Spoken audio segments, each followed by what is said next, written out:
Hello and welcome to Joy News at 6.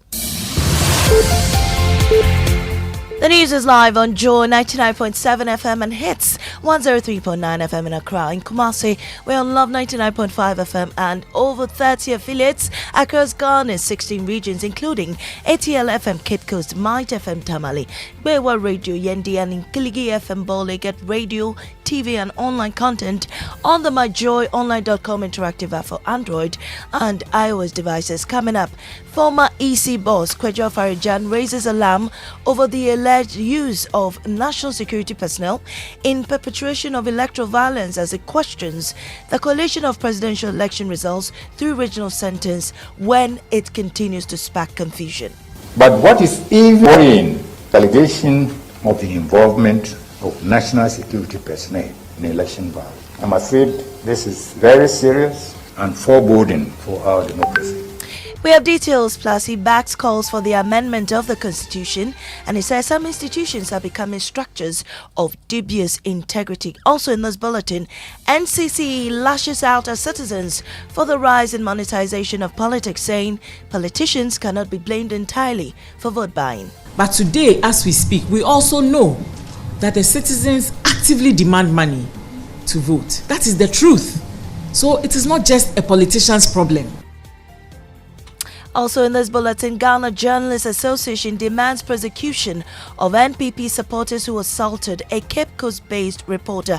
We have details as the GJ issues ultimatum to the police and governing NPP to bring culprits to book and ensure laws on press freedom are respected. We hereby serve notice that if by close of Friday, January 12, 2024, these demands have not been met, we shall advise ourselves accordingly. Colleagues, it is unfortunate that we have begun the year on this barbaric note. But as we have already served notice, we shall fight back with every weapon we can marshal in our industry to repair the attacks on journalists as we go into election 2024.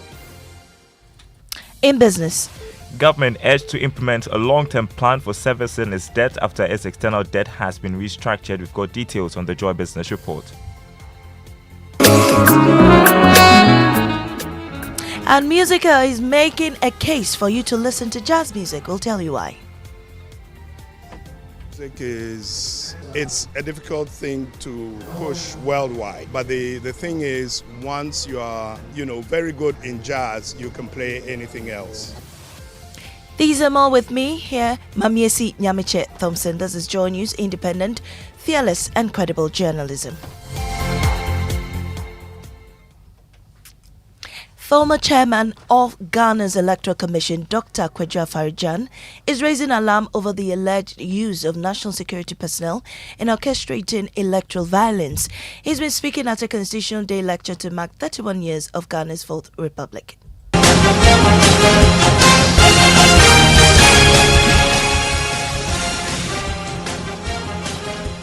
Some people say that violence in our election did not start yesterday.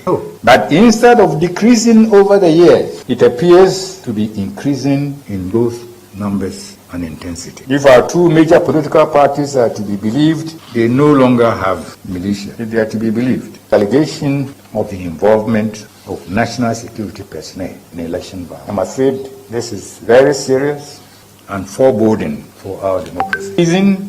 I consider the setting up of regional collation centers in our presidential election to be a retrogressive step because it increases the number of points at which results can be manipulated. Mr. John backed calls for the amendment of the Constitution, noting that some state institutions are becoming structures of dubious integrity. Unfortunately, some of our key institutions are becoming institutions of dubious integrity. Increasingly, candidates who lose elections are alleging manipulation and refusing to accept the results. By and large, we have not been able to diffuse the principles of democratic behavior widely into our society. And there is a general lack of predictability in social life, which is a disincentive for proper behavior. He also criticized the growing impunity with which politicians buy votes openly against the dictates of the law. What we have now looks like an open market where candidates can freely buy votes and citizens can freely sell their votes in broad daylight, while we all look on seemingly unconcerned. But it is a shameful spectacle, because vote buying and vote selling are unlawful, and they undermine two important principles that underpin our democracy. While still on elections, the National Commission for Civic Education is lashing out at citizens for the rise in monetization of the country's electoral process.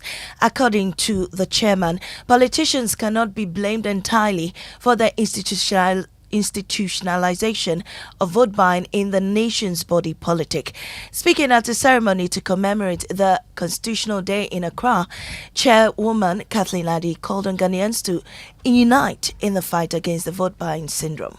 We need to be honest with ourselves that yes, maybe the politicians started this trend, giving handouts here and there, but today as we speak, we also know that the citizens actively demand money to vote. That is the truth. So it is not just a politician's problem. It is all of us our problem. She also called out to the media and faith-based organizations to rise to the occasion to stem the tide. Media are partners from the faith-based organizations. All of us together to admit that we have gone wrong when it comes to this, and commit to taking active steps to eradicate this thing from our society. We are all guilty. The citizens are guilty. The politicians are guilty. We need to accept it and start from there. Kathleen Addy is chairperson for the NCC. Now, national chairman of the NDC, Johnson Esedun Ketia, says the NDC will not countenance any scheme to rig the 2024 election and has been taking on the EC over its decision to stop using the indelible ink to mark persons who have already voted. Johnson Esedun Ketia says the decision is a recipe for chaos. Civil society, faith-based organizations coming to our office to appeal with us to ensure peace, they should put their efforts on making sure that the indelible ink stays. The EC must not make life easy for criminals to exploit our electoral process. Moreover, without indelible ink, a pliant EC official can allow a voter to vote whether or not the person is on the register at a particular polling station. Now, the president of the Ghana Journalists Association, Albert Kwabena Jomfo, has charged the Attorney General, New Patriotic Party, and the police to prosecute perpetrators and individuals who assaulted the Cape Coast-based radio station Cape FM.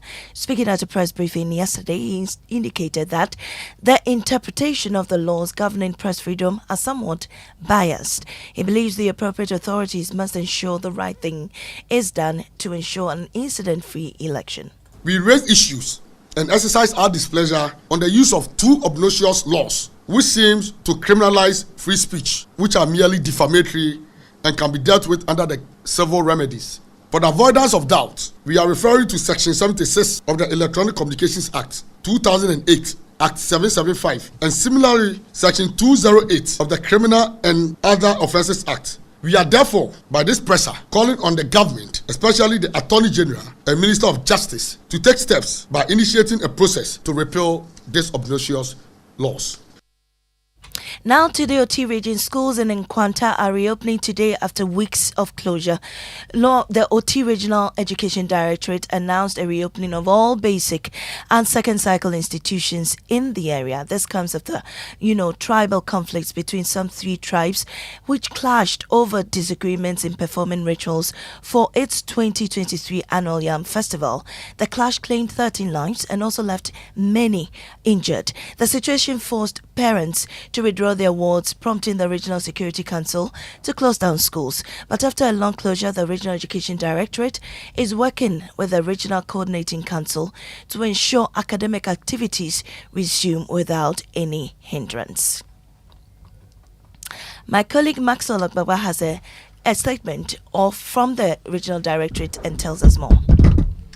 Well, the Regional Education Directorate is closely coordinating with the RCC to monitor the situation in Kwanta Township and ensure the safety of both students and staff. Meanwhile, it's requesting the municipal director and the heads of the affected senior high schools to promptly implement measures to communicate to management, staff and students to return to work at the earliest possible time. The second cycle schools have been directed to immediately resume along with the reopening of all other SHS, SHES by Wednesday, 3rd January 2024, and the basic schools should also reopen on Tuesday, 9th January 2024. That's today. Thank you, guys. Musica is making a case for you to listen to jazz music, we'll tell you. Now, the president, Bessa Simons, said this at the launch of the Jazz Foundation in Accra.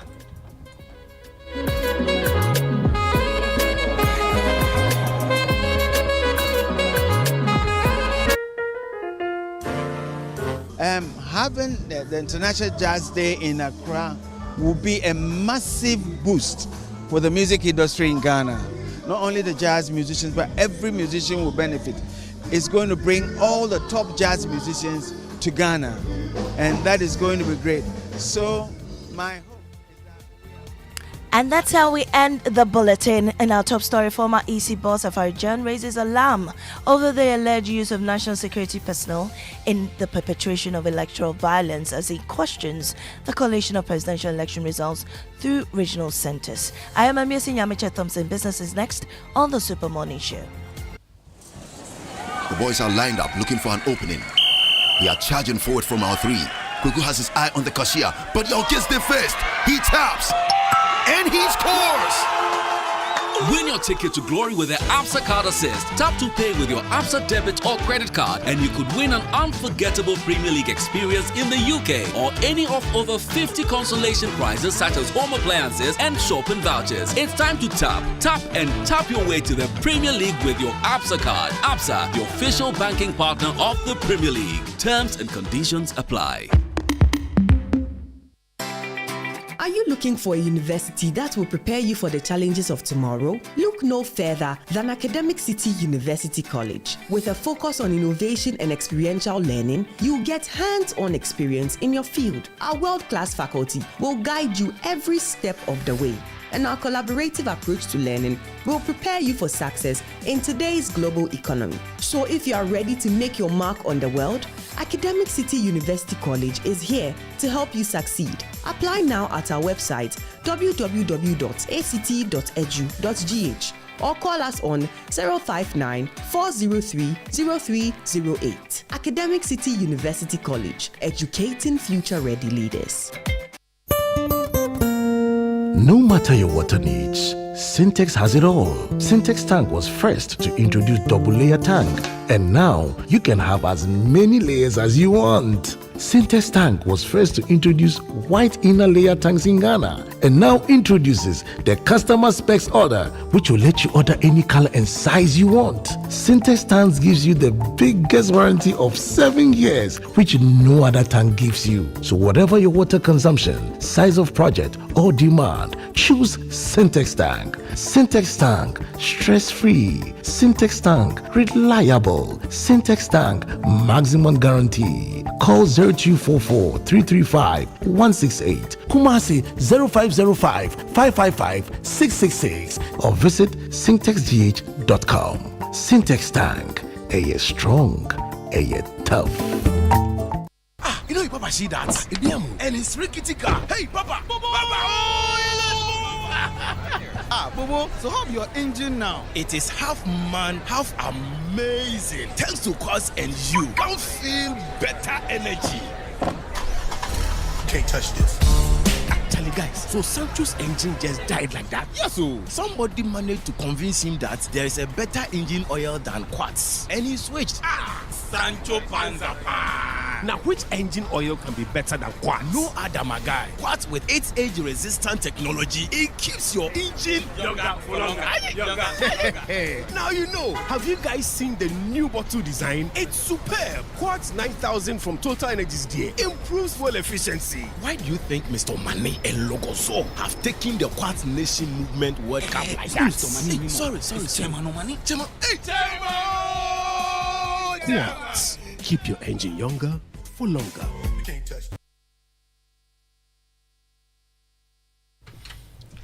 Bafu Slugzy. Hey. Good morning. Good morning.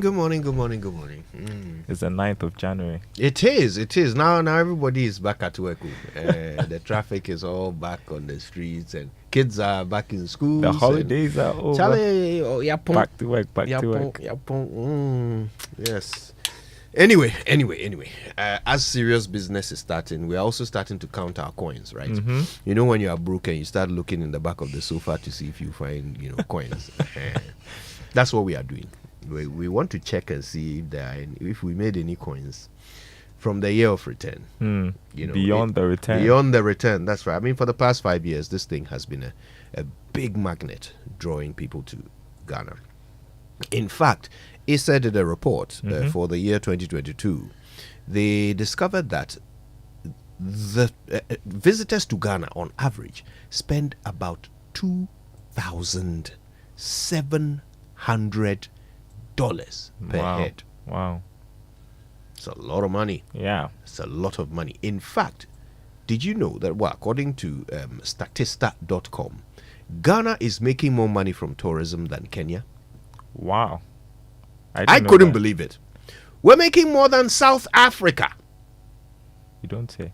Well, at least we did in 2021 and 2022. So there's potential there. Yes. And I know the government is targeting $4 billion.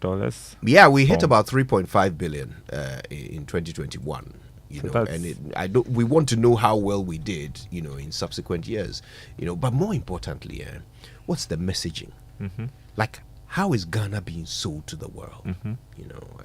Of course, Christmas destination, right? Big party country. Yeah. But is that it? What else is there to the messaging? What else are we telling the world about us? Okay, because yes, everyone is coming to party, but are people bringing their money?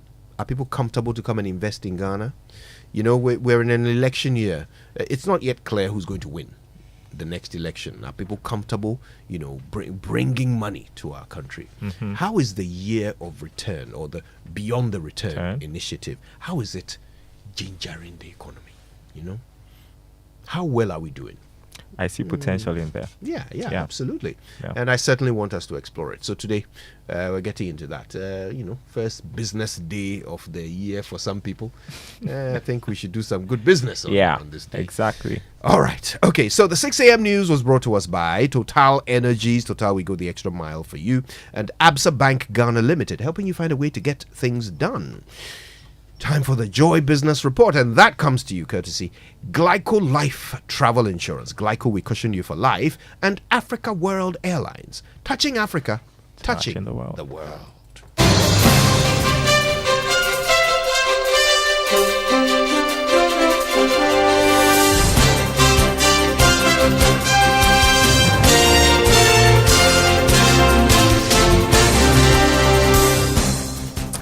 Hello, good morning. Welcome to the Joy Business Report. Coming up this morning, government aimed to implement a long-term plan for servicing debt after its external debt has been restructured. Also coming up, implementation of VAT on motor insurance will be delayed as insurers open fresh negotiations with Finance Minister Ken Ofori-Atta on concerns. Plus, interest rates unlikely to come down quickly despite a significant fall in inflation. We'll hear from a senior finance lecturer at the University of Ghana Business School. Stay with us.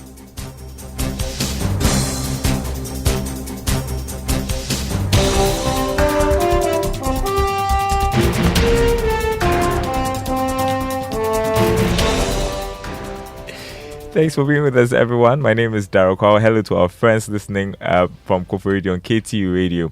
Now, partner Deloitte Ghana Yalate wants government to implement long-term plan for servicing its debt. According to him, the country must assure its official creditors that it will not default on loans again after the external debt has been restructured. Speaking to Joy Business, Mr. Lati said the process is crucial in regaining investor confidence. It's important that we have a plan to consolidate all our Europe and all our external loans and facilities into what we call a consolidated loan facility or a consolidated Eurobond. Reissue them and have existing subscribers sign onto it with different terms. So it's important that we go to the table with a plan that shows that we will be able to service our debt if they sign onto the new plan. And also if the external debt holders are taking a haircut they are taking a haircut with a view that they will actually reduce their loss, because you don't take a haircut and then somewhere down the road the government is also unable to service a new restructured debt. So I think what I would propose to government is that we should go to the table with a plan, but a plan that will be able to sustain, or a plan that will be able to continue on servicing our debt in the next few months. Yaolate's partner, Deloitte Ghana. A senior finance lecturer at the University of Ghana Business School, Dr. Jabir Mohammed, says the government's inability to borrow from the international market will increase pressure on the domestic money market. This, he says, will slow the decrease in interest rates in line with inflation. Speaking to Joy Business, Dr. Mohammed said the government would have to find ways to honor its debt obligations to address the situation. Government don't have any option in the international capital market simply because we have serious implication on our external debt. We cannot even get any form of bilateral debt from any of our bilateral creditors. So once we cannot obtain any amount of money from them, definitely the government is going to be relying on domestic borrowing. And also government may require Bank of Ghana to support its budget because You had Dr. Jabir Mohammed, he's finance lecturer at the University of Ghana Business School. Now, the application of value-added tax on motor insurance could be delayed further and possibly frozen for a while. That's even if the VAT Amendment Bill secures the required presidential assent for the Ghana Revenue Authority to start implementing the tax. Here's George Affe with more. Government sources have told Joy Business that the move has been influenced by concerns that applying this tax may come with some serious implications for the economy and inflation rate going forward. Insurance companies have already gone ahead to increase third-party premiums from January 1, 2024. This does not even include the 21.9% VAT that should be applied on non-life insurance businesses, products and services from this year. Therefore, applying this VAT on motor insurance could increase the cost of insurance and other related services, a move that may end up justifying calls by transport operators for an increase in fares. This may end up increasing the cost of living significantly, a development that the Finance Ministry is worried about. Joy Business is learning that the Ghana Revenue Authority could be asked to hold on for a while, even if the President signs the 5 new tax amendment bills. It is however not clear for now if the tax could be suspended, but insurance companies on the other hand say they will continue to make a strong case to the finance minister in their meetings on why this VAT should be suspended on insurance products. The Commissioner General of the Ghana Revenue Authority, Reverend Dr. Amishada Osama, has also maintained that implementation of these new tax bills will only go ahead when the necessary public education has been completed. Georgia, Phil, with that report. Now, finance lecturer at the Andrews University in the US, Professor Williams Pepper, has advised the Bank of Ghana to be stricter in the retail Forex market to prevent abuses this year. He's hopeful that such stringent measures could go a long way to provide foreign currencies for the right businesses in need. The Sokwa Circuit Court 2 in Kumasi sentenced 2 persons, an unlicensed foreign exchange bureau, to a fine of 600 penalty units equivalent to 7,200 cedis each for breaching Forex rules. Speaking to Joy Business, Professor Pepper underscored the need for the central bank to do all it can to maintain a good Forex reserve to prevent the cedi from depreciation. Once you have foreign currency, it strengthens your currency, and then this issue of exchange, your currency devaluing, goes away. So probably the Bank of Ghana must look at the issue of how currencies are treated in Ghana. Though it's an open market, but you may have to pay attention to who holds what currency and for what purpose. This is very, very important. Are people just investing, let me use the word, investing in foreign currencies, knowing that our bond market is no more? That is one of the major factors. So, Associate Professor of Finance at the Andrews University in the US, Williams Report there. Now, on the currency market, the dollar going for 12 cedis, 18 pesos. That's on the retail market. The pound going for 15 cedis, 33 pesos. And the euro going for 13 cedis, 33 pesos. In other news, custom officers at the Eastern Border Post are requesting more logistical support to reduce the influx of smugglers along the corridor. This follows a decision by neighboring Togo to decongest the ports a few months ago, which has made the border post at Aplao and adjoining areas prone to smuggled goods. Speaking to Joy Business after an operation at the Dabala checkpoint, the second in command at the Aplao border checkpoint, Emmanuel Parker, called for more resources to ensure that all porous borders are checked accordingly. were sent out and then added onto it. And then it makes it look as if Aflao cleared these things. But this is the problem we are having. We need logistics. We need men to come back because the borders are vast and they are porous. And when we close one side, another portion is opened. And before we get to know it's open, there would have been a lot of goods coming through. We do arrest rice, oil, and the like. And we have a number of informations that are, Togo is now decongesting their port. So a lot of vehicles are likely to come in, and we are trying our best. And this is one of the best way to have some of these things under wraps. Emmanuel Parker, the second in command at the Aflao border checkpoint. Now turning to aviation, and aviation expert Sean Mendes is predicting an all-time high number of passenger flights this year. Speaking to Joy Business, Mr. Mendes said, with the current rate of increase in passenger flights post-COVID-19 pandemic, 2024 could record the highest number of passenger flights yet. He was, however, quick to caution airlines to prioritize safety. I think aviation in 2024 is going to continue growing. 2023 was the first year after the pandemic where we really saw no restrictions in travel around the world. And I think we've seen throughout the world, and, especially in Africa, other than in South Africa, every African country has met and exceeded its pre-pandemic levels of travel. Ghana had already achieved that 2 years ago, so it wasn't a big deal in Ghana necessarily. So I think 2024 is going to see another year of growth. And I think globally 2024, just given the fact that the markets continue to grow and we no longer have any restrictions, we're likely to see an all-time record in terms of passenger numbers. So I'm optimistic, and I hope that that issues like this and safety concerns don't stop people from getting on planes, flying, and seeing the world. Aviation expert Sean Mendes there. Now, Quick Credit has indicated will no longer undertake house-to-house recovery of its loans. That's according to his founder and board chairman, Richard Ni Amakwe. He says the on-field loan recovery department of his organization has been dissolved.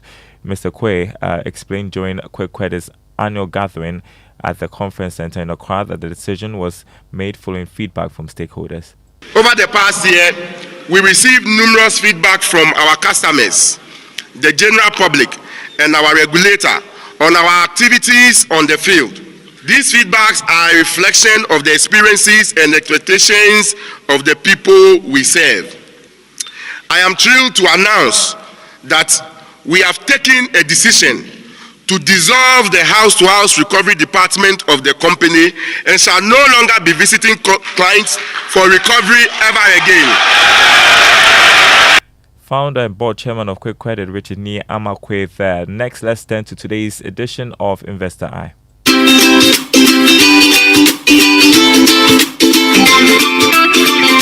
So, as an investor or prospective investor, the one thing you should look out for is that whether the entity is registered with any financial regulator. We have the SEC, we have the Bank of Ghana. So you should look out for that element, that the certificate of authorization to operate as an investment firm or investment listing. So you have to first of all look out for that thing.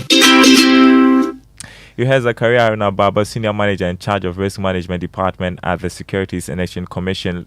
On the stock market, activity on the Ghana Stock Exchange is expected to bounce back this week after a slow start last week. Let's hear from Grace Munayan of Data Bank Research on how your stocks will fare. Ben's Oil Palm Plantation ended the week as a sole price mover, shedding 44 pesos to sell at 21 cedis 56 pesos per share.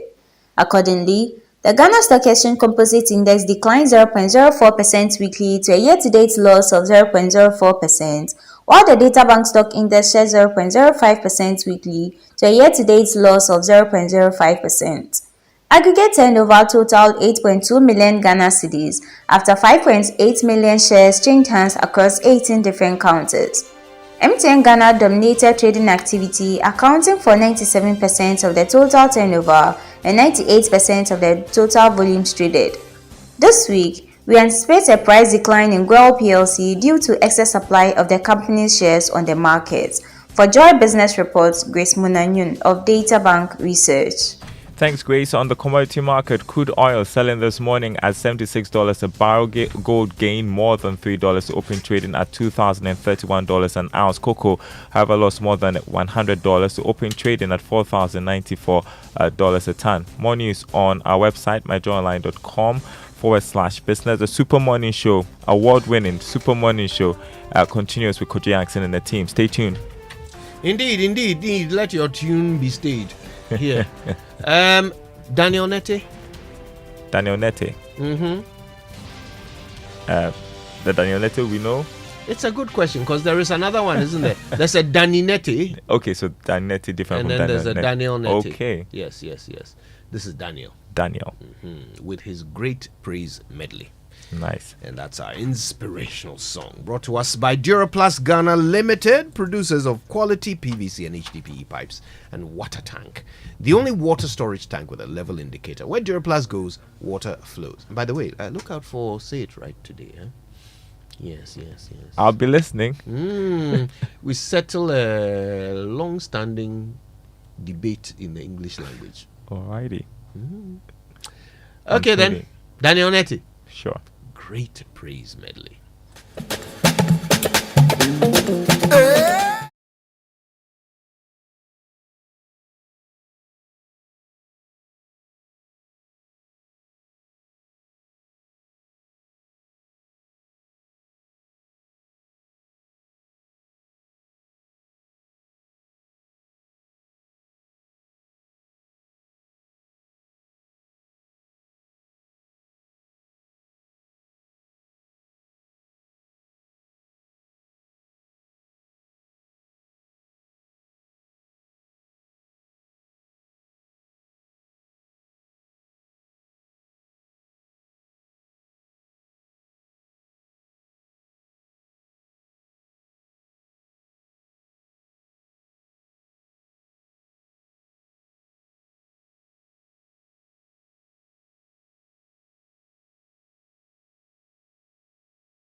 Okay, fire day. Hello, Ray.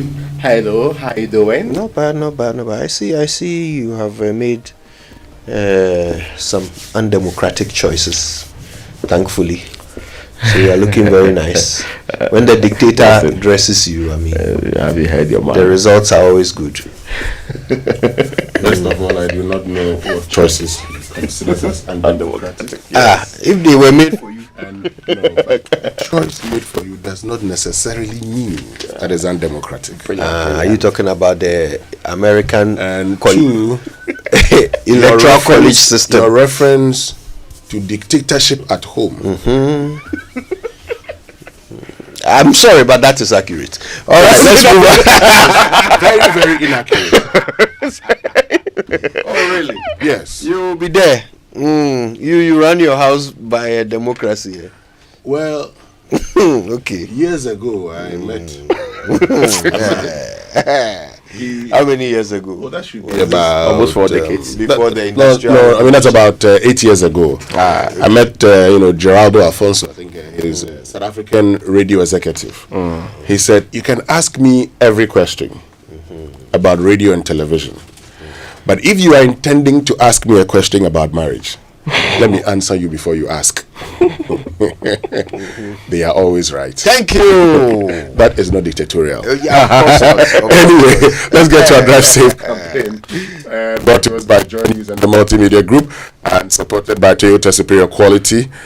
So think safety first, avoiding aggressive and inattentive driving tendencies yourself will put you in a stronger position to deal with other people's bad driving. Leave plenty of space between you and the car in front. Always lock your doors and wear your seatbelt to protect you from being thrown from the car in a crash. And this morning I actually saw 2 accidents when I was coming to work. And so please, let's be very, very careful. Let's think safety on our roads. That's our Drive Safe campaign. All right. Now, Say It Right is brought to you by Kingdom Books. At Kingdom, quality and affordability are our hallmarks. And Societe Generale Bank Ghana, the future is you. Something must be done. You say either, I say either. You know, I've realized that there is something that confuses a lot of people, and I want us to help them out. Should we say, if I was, or if I were? The answer is, it depends. And that's why people find it confusing. So here's how it works, okay? If you are using the subjunctive mood, you say, if I were. But if you are referring to the real past, you say, if I was. Still confused? Let me use examples. We use were when we are expressing a wish or describing a hypothetical situation, like if I were a billionaire or if I were Halle Berry's boyfriend. But if we are talking about something that actually happened, then we use was, like if I was sick, my father would always make me his special chicken soup. In other words, if it happened, you say if I was. If it never happened, you say if I were. Oh, and in case you were wondering, when you're describing a wish or a hypothetical situation, they call that the subjunctive mood. And I can literally hear you begging me to stop before I confuse us all over again, so I'll stop it right there. That is how you say it right. Let's call it over.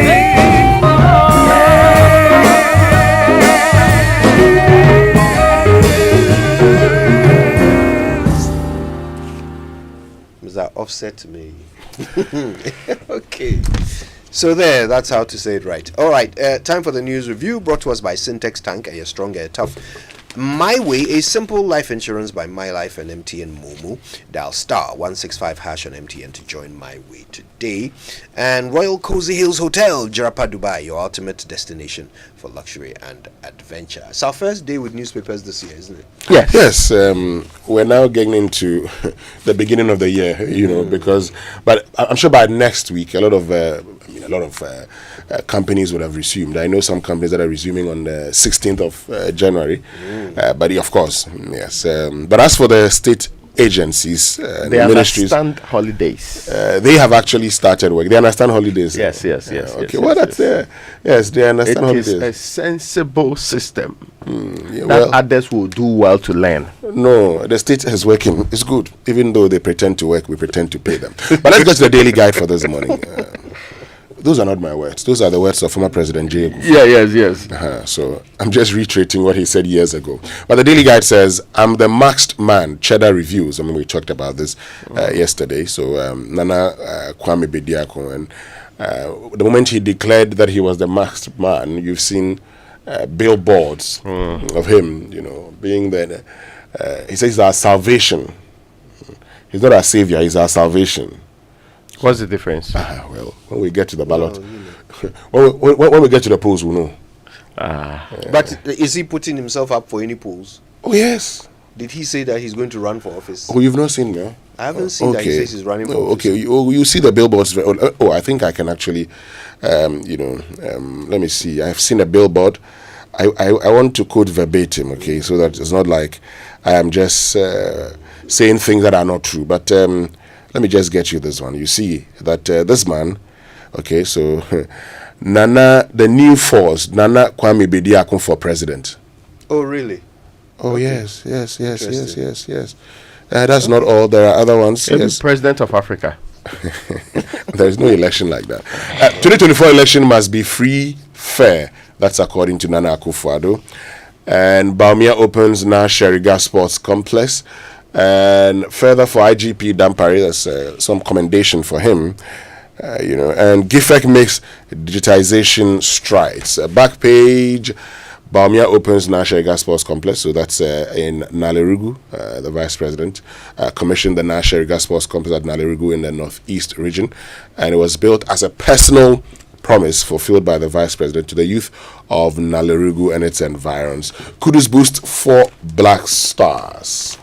Now, the Daily Graphic is reporting this morning, protect Constitution by ensuring peaceful, transparent election. That is the NCCE. Unsuccessful election petitions should attract sanctions. This is Dr. Afarijan speaking there. And that's the angle they took it. I mean, this is that if your petition is not successful, you should be sanctioned for it. Why? I know mostly his argument is that it goes through a process, puts people on tenterhooks, and actually questions the integrity of a system that endeavors and builds our democracy. So you should, to avoid frivolous pursuits of such a kind, you should be made to, bear the brunt of wasting everybody's time. But why would he define it as a waste of time if you lose a court case? No, some cases are useless cases. Yeah, but what if, so what's the definition of a useless case? Who's going to determine? And this is the point. The court determines that all the time. Yes, the court determines. Frivolous, vexatious, very wonderful words they use. Yes, so in other situations, if a case is determined to be frivolous or vexatious, is there a sanction? Yes, they give them all the time. They are paid thousands, 2,000, sometimes 50,000, 10,000. The court does that. Yes. The court does that. When the court is of the view that you've wasted its time. Yes. But not all cases. You see, Afarijan's statement is that if you are not successful, and that's where the problem is. Because, look, you could have a very good case, okay, but you may not be able to prove. It doesn't mean you've wasted a court's time.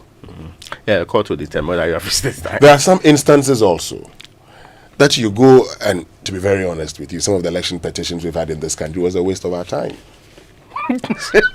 Some of them. How many have we had? Well, some of them. How many have we had? Now, some of them. We've actually had, we've actually had more than two. You know that currently that's who also petition that they set aside. I remember. There was an old one. Yeah. So that's why I said some of them. So it means more than one. It was a waste of our time. And again, I mean, you see, sometimes it's not just the one that goes to the Supreme Court. There are various parliamentary challenges, petitions that really becomes a bit of a challenge along the line from various constituencies. Remember, there's even one still in Hohoi, right? Yeah. So it happens at various levels. And then, so Winston is not saying that the first or the second election petition is. Oh, you're saying no, I haven't said that. I said the election petitions. What's the sum of them? Yeah, a waste of our time. So I can agree that where the court determines, yes, fine, but not I all. wasting everybody's time. Of course, Don't say that all. Mm. No. What was the banner? As in the Constitution, they don't overhaul Constitution, strengthen public institutions. That's the Attorney General. Yes, there's also another story. ADB shareholders approved 2 billion capital injection. That's in CDs, and GES harmonizes code of conduct for pre-tertiary schools. So now it's almost the same set as given. There are some interesting parts. You know what has become controversial. Section 2.13 says improper dressing. And it talks about students dressing neatly and wearing prescribed clothing. No alterations to school uniforms shall be allowed. And there is also students should have decent haircuts as prescribed by the school authorities. Hair should be clean, neat, modest, and avoid extremes in styles and colors. Men's hair should be neatly trimmed and beard clean shaven. Students should not wear chains, bangles, caps, braces. Wearing of spectacles should be with medical prescription. Bleaching of the skin by a student shall not be prescribed anyway. For improper dressing, depending on the gravity of the offense, you may be cautioned and given counseling. You will be asked to do manual work, demotion for prefects, 2 weeks internal suspension, shaving of beard or sideburns under supervision of headmaster or housemaster. Yeah, I think I see housemaster. Seizure of altered school uniforms or dresses. So does this put to rest that there's a part which says that nobody shall force you to also engage in a religious activity, and they also have strong rules on the courtism. In fact, for courtism, you will be dismissed outright. That is the first response. So as in GS, right? That is GS harmonized, which means that it is applicable to all of the schools. So you might have schools saying other things, but everybody should look at this as the ultimate document in determining whether or not something is an offense and where sanctions are applicable under the very circumstance that we find ourselves. I wanted to say something quickly about the banner headline, don't overhaul the Constitution. You know that there are often calls, especially on social media, people often say, we need to overhaul our Constitution, right? Our Constitution needs to be revamped and of course, we as a nation have gone through processes with the aim of improving our Constitution, which unfortunately haven't really come to much. I remember watching the interview in which the Attorney General actually made this comment online just this morning. And I found it interesting because I think what he's doing is he's pointing out the problem with the language when we say overhaul the Constitution. I mean, there are ways in which we can improve our Constitution. There are some clauses in there that really need us to re-look at them because they kind of don't work in the interest of our nation. But overhauling the Constitution is another thing altogether, because you are suggesting that the document itself is not fit for purpose. But he argues that we actually have one of the best written constitutions in the world, and it is fit for purpose, but it does require some improvement in areas. Well, is it Professor Tuguba or Professor Kofi Abochi who said the Constitution itself is not the problem, but those who were expected? So we expected that the people who were going to be implementing the Constitution would have been good men or women. Unfortunately, those people have not been the kind of people we expected. So they've taken advantage of the Constitution. And I also agree with Professor Kofi Abochi, who says there are a lot of provisions within the Constitution that you can use acts to correct. So at a point in time, we felt, there was this whole idea of, let's decouple the office of the Attorney General and Minister of Justice. There's now special prosecutor. So he believes that wholesale going to amend the Constitution is not really the issue, but we should look at how we can use other laws to correct the problems we have seen in the Constitution. But this is where my take is. Raymond, you see, the harmonized code of conduct. It means that now if you're going to school and you don't have a well-trimmed hair, you cannot go. Even if your hair is for religious purpose? You cannot go. Yes, because that has not been provided for. Yes. So now... But on that side, they said nobody should infringe on your... nobody force you to practice a religion. But that is not... but nobody is forcing you to practice religion. Yes, that you should come with this kind of hairstyle. Trimmed. So it's a choice. Before you enter, that's the option. So you can now decide that because of my religion, I don't want to go. But can your harmonized code of conduct go against a ruling on a specific matter, which really is our precedence currently on the hairstyle they can use in schools, especially if it's for religious purpose? Because Tyrone Magai went to court, yes, right? Yes. So I mean, yeah. Ideally, can the code of conduct, the structure of our laws, no, a court's ruling sits way ahead of a code of conduct. So that's why I'm asking myself whether it's in the same way or GES can make room. For example, so this is general hairstyle, right? If the person now argues that my hairstyle is at the core of my religious practice, GS can say this is exempt. I don't know if that's also applicable under the circumstance. I think that anyway. And okay, well, you want to make a point? Continue. I think clarity is required on this, so that I do not show, because if I show up today with and there was a case like that in the UK where the gentleman the Sikh wearing the turban, that's what they call it, right? Yeah, the turban. Yeah, and that he also had to put on a helmet, as in riding a motorbike. But he said he cannot put on the helmet on the turban.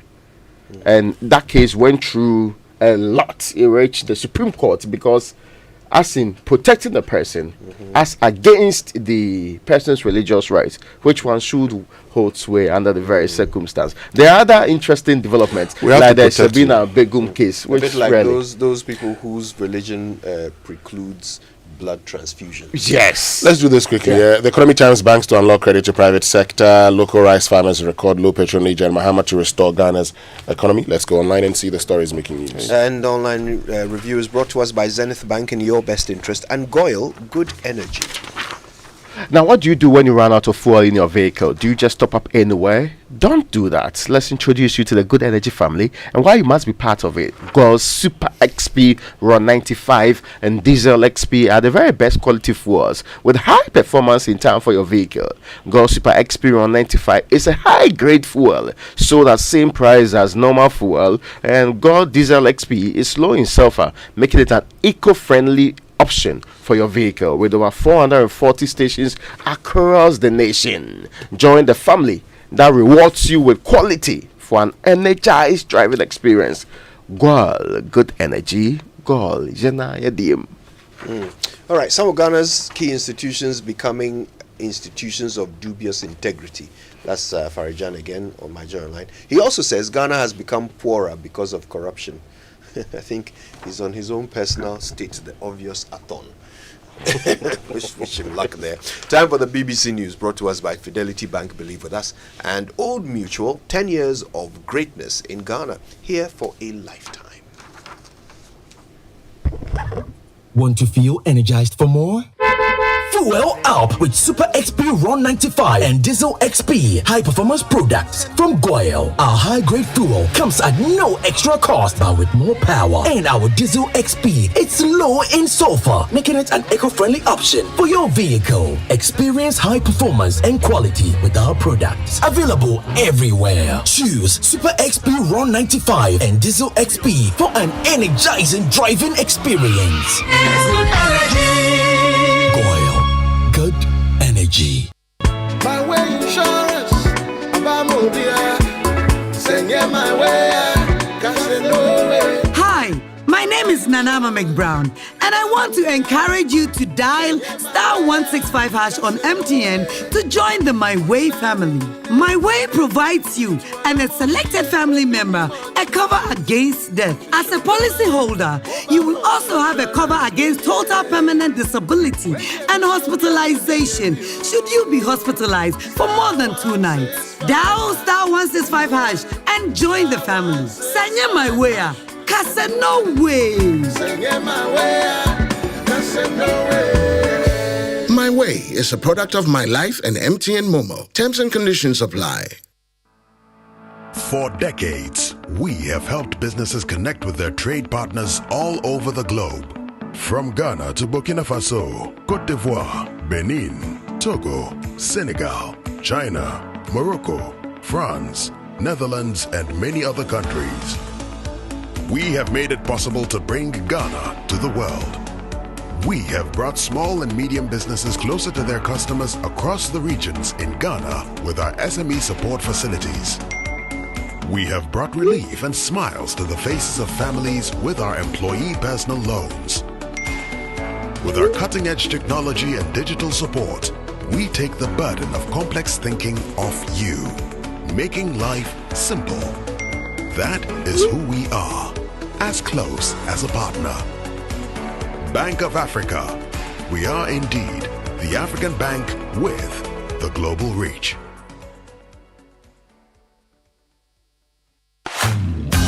It's a century of safeguarding dreams with Enterprise Insurance. In the spirit of our 100th anniversary, Enterprise Insurance revs it up with Yafinia Motor Promotion. One lucky winner will cruise around in a sleek brand new Nissan Kicks SUV. First and second runner-ups will jet off to Dubai for an all-expense paid escape. Renew or get your vehicle insurance between January and June 2024 and win free fuel coupons. Monthly raffle draws give you cool gadgets like laptops, Samsung phones, microwaves, gas cooker, tabletop fridge, and many more. Enterprise Insurance Yafinia Motor Promotion is on at all our branches. Call your broker or agent to buy or renew your motor insurance and make history with Ghana's oldest insurance company. Truly trusted. That's the Enterprise Advantage. Terms and conditions apply. This promo is regulated by the NLA on the Caritas Lottery platform. Enterprise, your advantage. Coffee in your cup and joy on the set. The Super Morning Show is always the best bet on Joy 99.7 FM.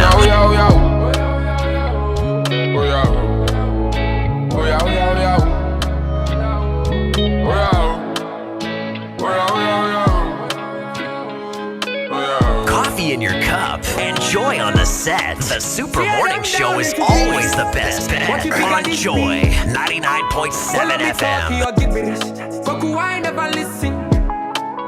My wingman say, in online we are taking every little thing on that wish list. Talk to your baby, your love, your destiny. Now you sign us, mama. They go talk, it's a quick samana. What causing the trouble? Now I want whole time, now my child. Chocolate girl from Guyana, you know me for the soul, tell me your man casa. Cause the one time I'm in now, min chata play him ram son and son.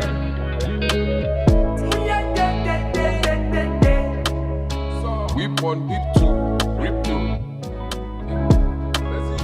I go swing along, we demand for the win.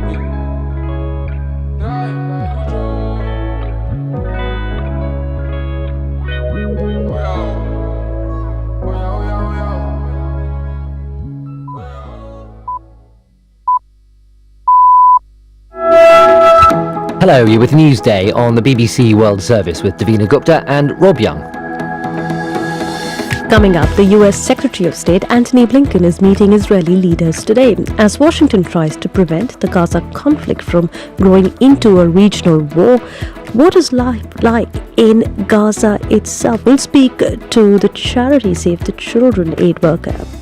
Ecuador has ordered the security forces to take control of the country's prisons as thousands of soldiers and police search the nation's most powerful drug lord who has escaped from a maximum security jail. We'll also hear about the Cuban spying case that has shocked the world. And two airlines say they found loose parts on some of their Boeing 737 MAX 9 fleet just days after part of the fuselage blew out of an Alaska Air aircraft mid-flight. But first, a bulletin of the latest world news.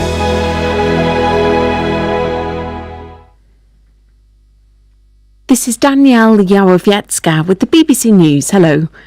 The US Secretary of State Antony Blinken is in Israel, where he's expected to reiterate calls for Israel to do more to reduce civilian deaths in Gaza. Before leaving Saudi Arabia on Monday, where he met the country's crown prince, Mr. Blinken warned against an escalation in the conflict. From Jerusalem, here's Yolande Nell. And there's a lot on the agenda here. First of all, about trying to stop the regional spillover from this war.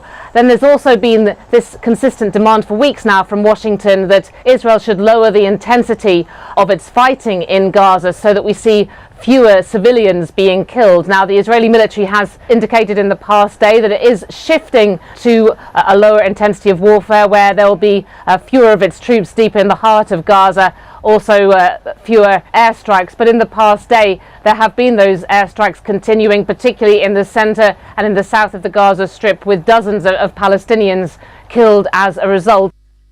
Alaska Air is the second carrier to declare it's found loose hardware on some of its Boeing 737 MAX 9 fleet.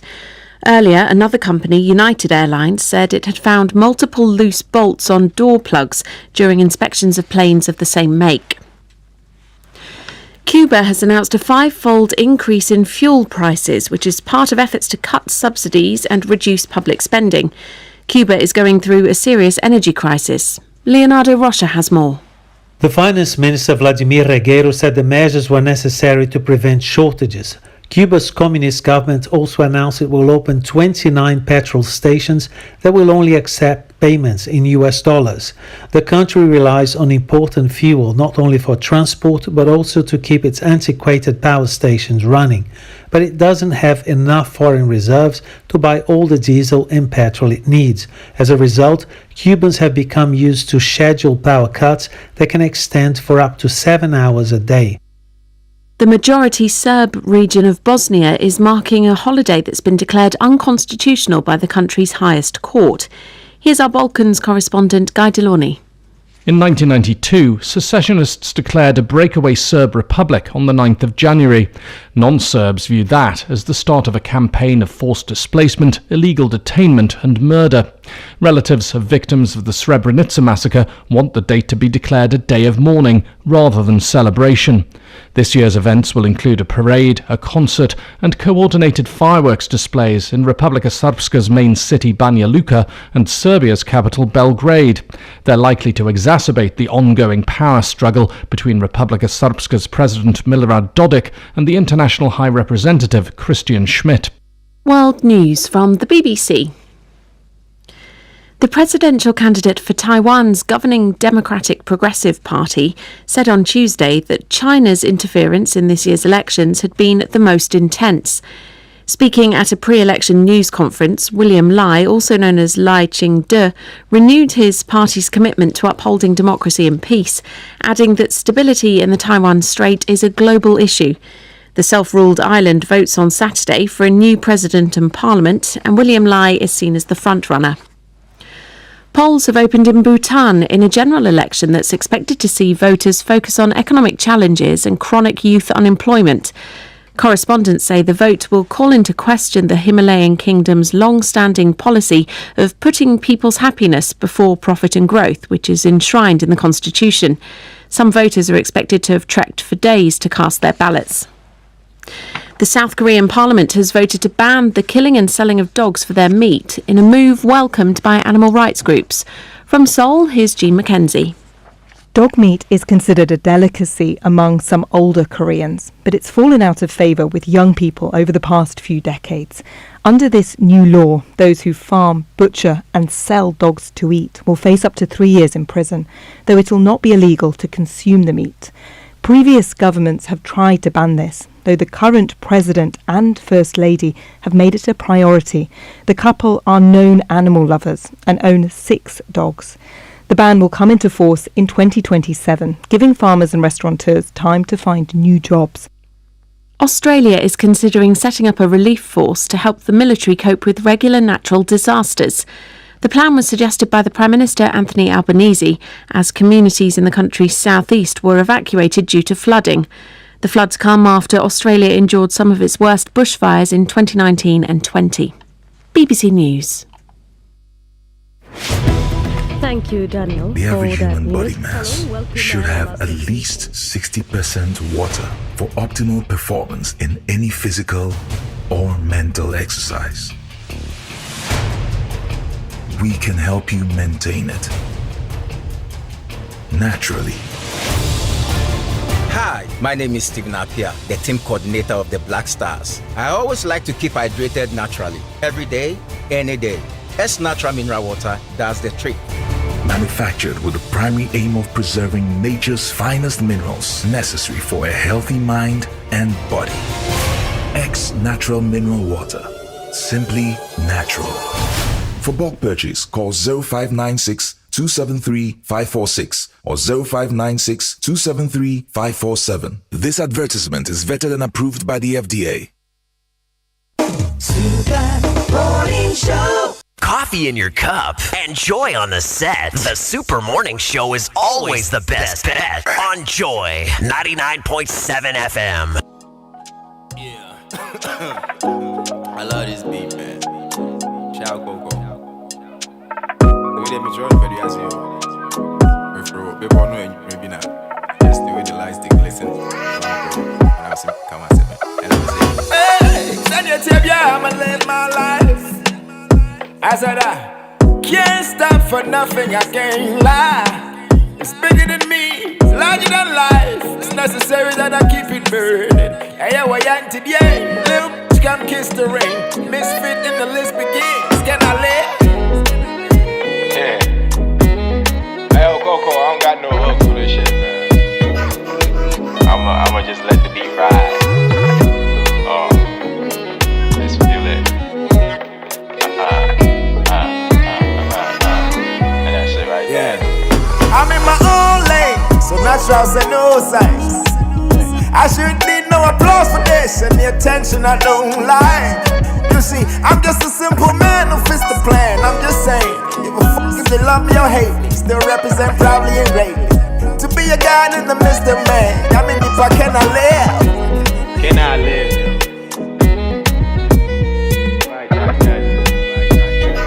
I had to live and what to do. Everybody's an expert now, man. Shut the fuck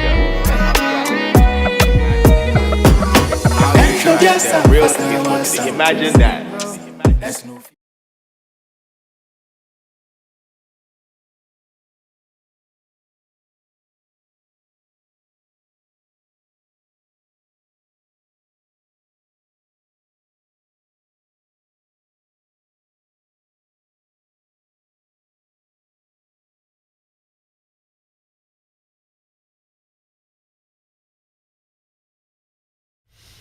Every tourist that came to Ghana spent an average of $2,700 per visit.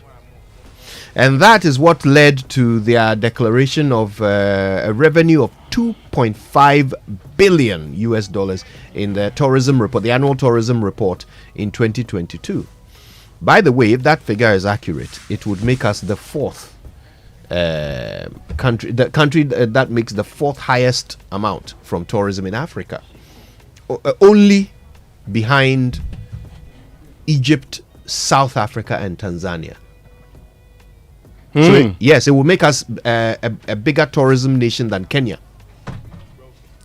Well, Egypt, they are not co-equal. Oh, Egypt. Yes, 10 point something billion. Yes, the every things year. you even there's a very big mall. Did I say mall? No. I mean mall is not the one I'm talking about. Museum.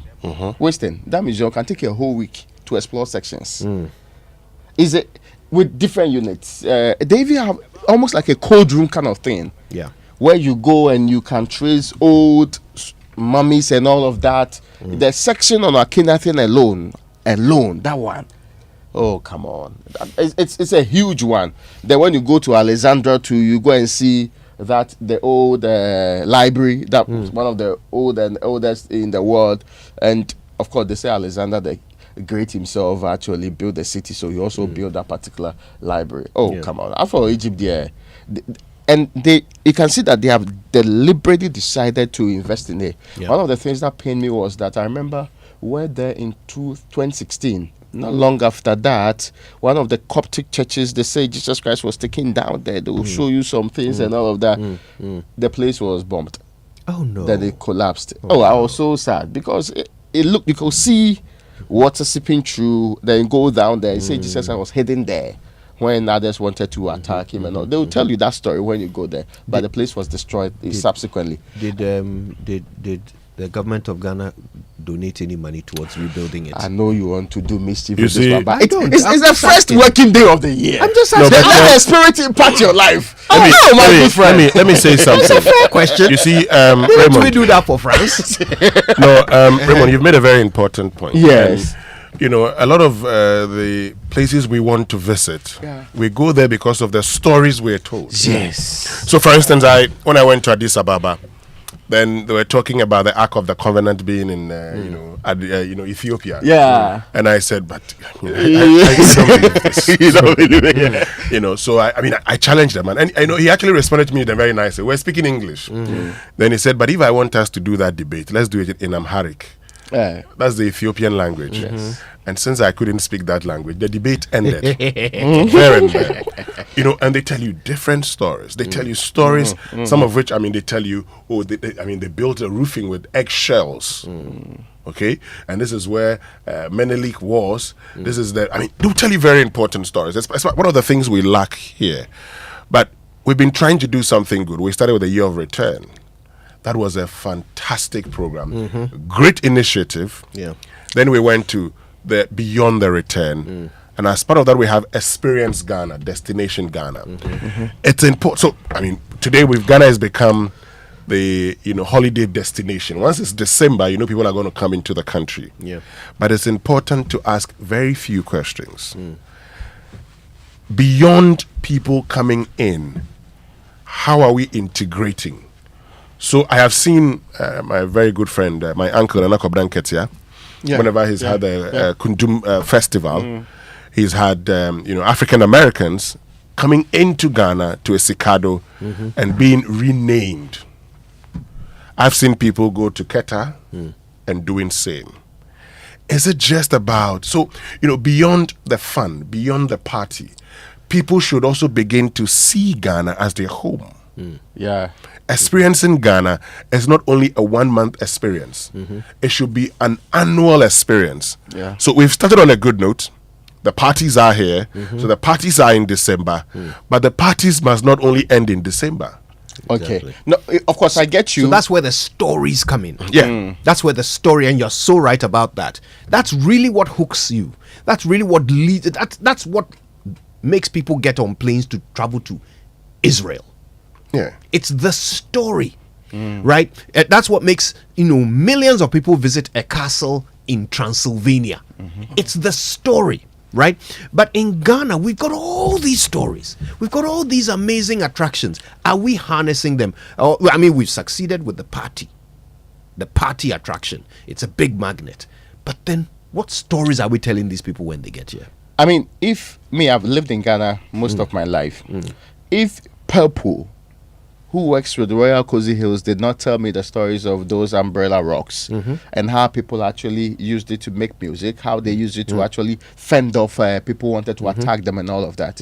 I've lived in Ghana, but there's no way I would have known that. Precisely. There's no way I would have understood that. And there's no reason why I would have been interested in going to see mere rocks. I hope you get the point. Yeah. So I get you. The stories should be, and we should not only be telling the stories just like that.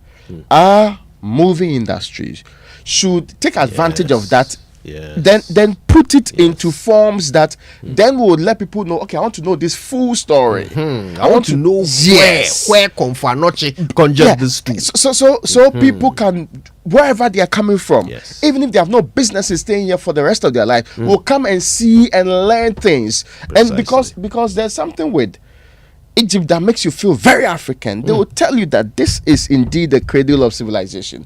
They'll explain to you why so. They'll tell you modern medicine and where it's supposed to have come from. They'll tell you all the very things, technology, the things, and show you roots to all of those things. You'll feel good by the time you leave the place. If we make our people, because it's part of our agenda, we also told people that we want them to invest in Ghana and that there should be a diaspora pathway to Ghana, celebrating Ghana, branding Ghana. It's part of it. See, talking about the culture, the wealth, the rhythm, promoting Ghana as a leading tourism destination, and the half for Africa is that word, Renaissance. Renaissance, yes. Yeah. Craft a new narrative on Ghana and strategically promote Ghana to the world. Give back to Ghana, as in supporting Ghana. Promote Pan-African heritage and innovation. All of these are the main pillars of what we sought to put together as our Beyond the Return plan. I agree that we might not have been able to push it as fast as we thought we should be able to do that. Of course, let's not also get it wrong. For some time, because of COVID and this related, we couldn't do it, and we had to put it on hold for a while. But I think that it should run throughout the year. It should not be a December in Ghana predominated engagement. I hope you get me. That's good enough. It's powerful. It works magic. But if you run it throughout the year, we will get it happening the way it ought to happen. I have friends, and it's sad. When you get the thinking that I want to live my life in Ghana and become Ghanaian because I think my heritage is in Ghana, the struggle you go through in becoming Ghanaian, for your own people, some of these people, they were from this place, and sometimes can even trace it nicely. We help them. Helping them become Ghanaians, as in acquiring citizenship of the Republic of Ghana, is sometimes a very tall order. Oh, really? Even when they are the law investments at hand and all of that. So we should be able to navigate, including sometimes even forcing them to learn languages. Well, I mean, there are people in Ghana here who don't understand a major criterion. A major criterion is your ability to reasonably understand the Ghanaian language. But that's the problem. Why should it even be? So, I mean, Professor John Collins, who's Ghanaian now, he was telling me years ago that, when he was going through that process, and this is a man who was married to a Ghanaian at the time. His wife is, when he was talking to me. And our foremost expert on high life anyway. And he is our expert on high life anyway. John Collins, who was denied an opportunity to read, music at a Ghanaian university. So he had to travel outside the country to go and learn music. And become our expert. Our expert when it comes to high life. He's going to give you the history of high life. So if I talk about high life and all of that, the truth is that I learned it from Professor John Collins. I visited him and he showed me. And all his writings are quite clear. Yeah, he showed me all of these things. But this is the point. So that's a major criterion if you have to become Ghanaian. Wow. But look, you're talking about, and I've always indicated that beyond December, why should anybody come to Ghana? Beyond December, beyond Pan Affairs, which is not very visible these days, why should anybody come to Ghana? If you go to, and look, a place like Ethiopia, which has been able to distinguish itself as the only African country not to have been colonized. Even though at a point in time the Italians stayed there for between 6 to 10 years. You know how they call it? They call it occupation. They say they fought them eventually and drove them out of their country. When you go to their national museum, they show you bones of a human being, and they've tried to arrange the human being as the human being was. They say this human being was found in the Rift Valley, and they've called her Lucy. And Lucy is supposed to be the first sign of human life. That is about 1 million years, based on the archaeological findings.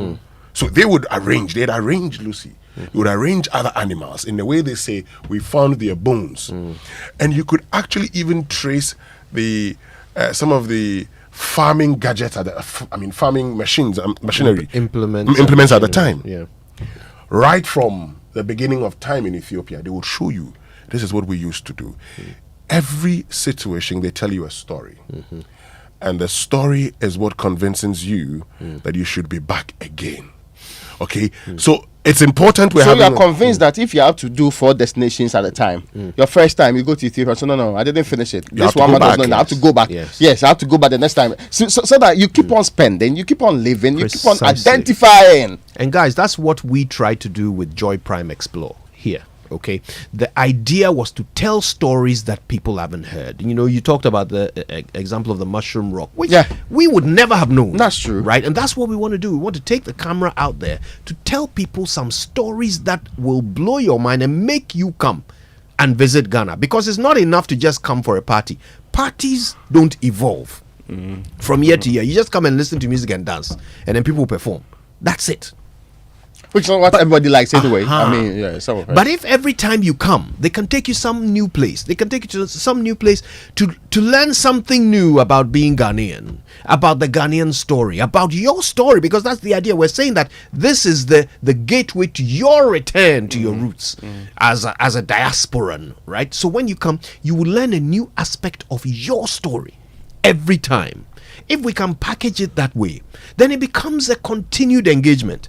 Every year, people will come, they will save throughout the year to bring their families to come and experience a new bite of the story every single year. And it can't just be December. Like Winston is saying, we've got to schedule these things throughout the year. Because we told ourselves we do see Ghana, eat Ghana, wear Ghana, adventure, and also nightlife, which is part of it. Not just December in Ghana. So see Ghana, eat Ghana can happen throughout the year. You don't necessarily have to bust it all together at the end of the year. And this is the other part. We must also know our stories as Ghanaians. That's true. Now, if I know the stories, when I meet you, I actually would tell you stories that would get you coming back again. Yes. But if I don't know the stories, I can't tell you anything. So you've talked about, so we're talking about the fact that it should not only be, few persons knowing what the stories are. So you know the story about the mushroom rock. I know other stories. Kojo knows other stories. He's been to the Atria Mountain. He's been to lots of places as part of Explore. So it's also important as a people. The first thing we must do is to begin to tell our stories locally. The first thing we must do is to begin to let our children know who we are, what we have, and what we stand for. If we don't know that, we would go to places, you wouldn't know anything, you would just show up at places, you don't even know what's happening. So we must learn our stories. Don't just start by saying, we want to bring tourists. We've always talked about domestic tourism. One of the things we ignore in our part of the world, we've always talked about domestic tourism. If you have the African of the millennium coming from Ghana, why wouldn't people want to come to Ghana? Unfortunately, we have not even marketed our own Kwame Nkrumah enough because we think that some people. Anyway, let's move on. We've turned it into politics, haven't we? Yeah. We're trying to elevate other people and reduce other people's prominence. I know the funny part. We could have just decided we are elevating so many others. Nobody dies, but still, but no, why do you have to downplay someone? Yes, it will do an elevation. Right? Come on, Charlie. Anyway, today we assess beyond the return. We want to figure out the role tourism is playing and will play in the recovery of Ghana from its economic doldrums, and of course, take its place as the shining star. Joy, joy, joy, sunshine and joy in the morning time. Wake up to the super morning show. Yeah, wake up to joy.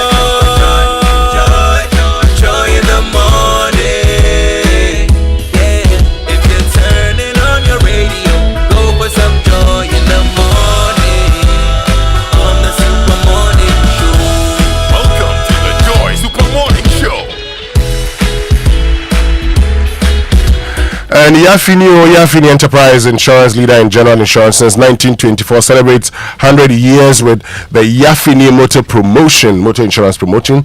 Now, one lucky winner will drive off in a brand new Nissan Kicks SUV. First and second runner-ups will jet off to Dubai, all expense paid. To win, purchase or renew your vehicle insurance with Enterprise between January and June 2024. Monthly raffle draws offer you lovely laptops, TVs, microwaves, fridges, and more. Also win instant free fuel coupons and gifts. Visit any Enterprise Insurance branch or call your broker or agent. Call us directly on 0302 634 777. Experience the time-tested and truly trusted 100 years legacy of Ghana's oldest insurer. Terms and conditions apply. Enterprise, your advantage. Now, Fidelity Bank is excited to announce the call for applications of the Fidelity Young Entrepreneurs Fund. Once more, are you an entrepreneur between the ages of 18 and 14? And for women, we extend it to 45 for you. 18 and 40. And for women, we give you up to 45. And have been operating a profitable business for up to 1 or 2 years in any of the sectors that I'm about mentioning: agriculture, small scale and light manufacturing, technology related business, creative arts, fashion, millionaire culinary and bead making, green business, waste recycling, and renewable energy. Seize this opportunity and access up to 200,000 at an interest rate of 10% with no tangible collateral. Apply now at fye.fidelitybank.com.gh. For further details, reach out to us at 0531012935 or 0594111207 or via email at sustainablefinance at myfidelitybank.net. Applications are open until the end of the year, and throughout this period too, terms and conditions apply. Fidelity Bank, believe with us. Now, here we go. A poorly maintained car engine can age faster. That's why after all this time, Total continues to offer specially formulated quartz engine oil with age resistance technology. It's a breakthrough that ensures optimal performance for your engine and improves protection against mechanical wear by up to 74%, even under extreme temperatures and pressures. Choosing quartz from Total Energies is choosing the engine oil that keeps your engine running efficiently and effectively. Quartz keep your engine younger for longer. And the Office of the Registrar of Companies has introduced premium services in response to clients' request for fast-track services. Now, the Prestige Center offers a bouquet of services including registration of business names, sole proprietorships, companies, professional bodies, updating of businesses from the historical database dubbed re-registration, filing of annual returns, and renewal of businesses with the delivery of certificates and profiles in 24 hours. Come and experience a premium class service. Visit the ORC office located at the Registrar General's Department, Accra. Call us on a hotline 0302 666 081 or 0302 66479123. For further information, you can WhatsApp or Telegram us on 055 765 3130. Join us on our social media handles at ORC Ghana. ORC, a trusted partner for business. Now start the new year with easy and secure movement with SG Ghana. Get insured and receive free fuel for your car, Kojo.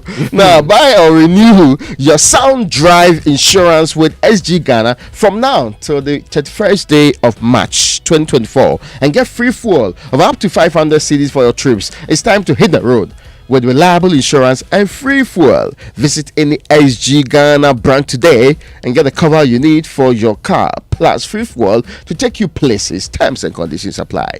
SG Ghana, the future is you.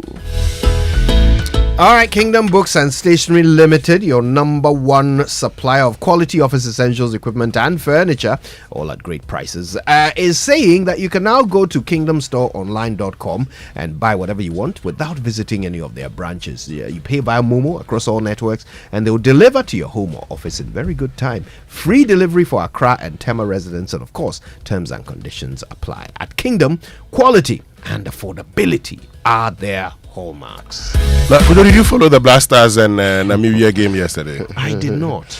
The way you are saying, did he follow me? I was looking for me. I was interested in watching. I looked everywhere. Apparently, I told everybody that it was a secret meeting. No, sorry, secret game. Secret game. So the coach actually wanted a closed door match. Then later on, he accepted that fans could be present. Now, fans were indeed present, and one of the fans decided to stream it. Oh, okay. So that thing was true, right? I suspected that when I saw Fetio's comment that the people are going to show it to the rest of us. It is this comment I saw on Facebook that Nick Papu Samuado said the Kumasi fans are calling the old man Aishai. So apparently, reached a point they were basically hooting at the players. As in some of the fans, they were not happy with their performance. They said the passes were not stringing properly, and there are difficulties with how some of the players were playing. I see. But this is ahead of our quest to bring the cup home. What was the final score? 0-0. 0-0. You see, I was. But why was the coach insistent on not letting those fans who cannot go to Kumasi and go watch the game? I was one of those who advocated the hiring of Walk by faith. Look, I was one of those who advocated the hiring of Chris Houghton. Yes. I'm sorry. I saw some wagon. Chris Houghton. Oh no! Because of Chris Houghton, Opara is wearing tie. No. Winston doesn't take long to get disillusioned. No. You know when I make this year, dear, you are going to say that we are going to win this cup. I thought this year. I always maintain that we win the cup. But I I am actually. I'm sorry for all those that believe that Chris Hughton was going to be better. Chris Hughton. But Winston, what's the problem? when we return after Nestle, I'll tell you what the problem is. against the worst of teams, he will play 2 defensive midfielders. Oh God. Anyway, it's time for the nutrition line from Nestle, and of course, they offer good food for a good life.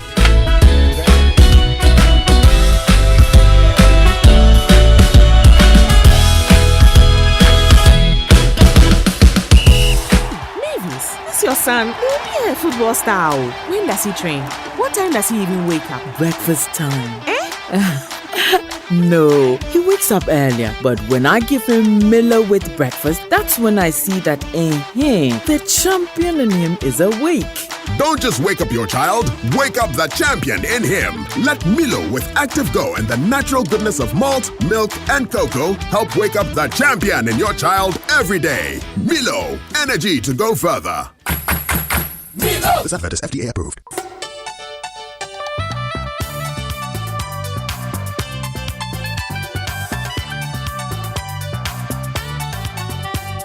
This is Nestle Nutrition Line. Nestle Nutrition Line is a public service program from Nestle Ghana Limited.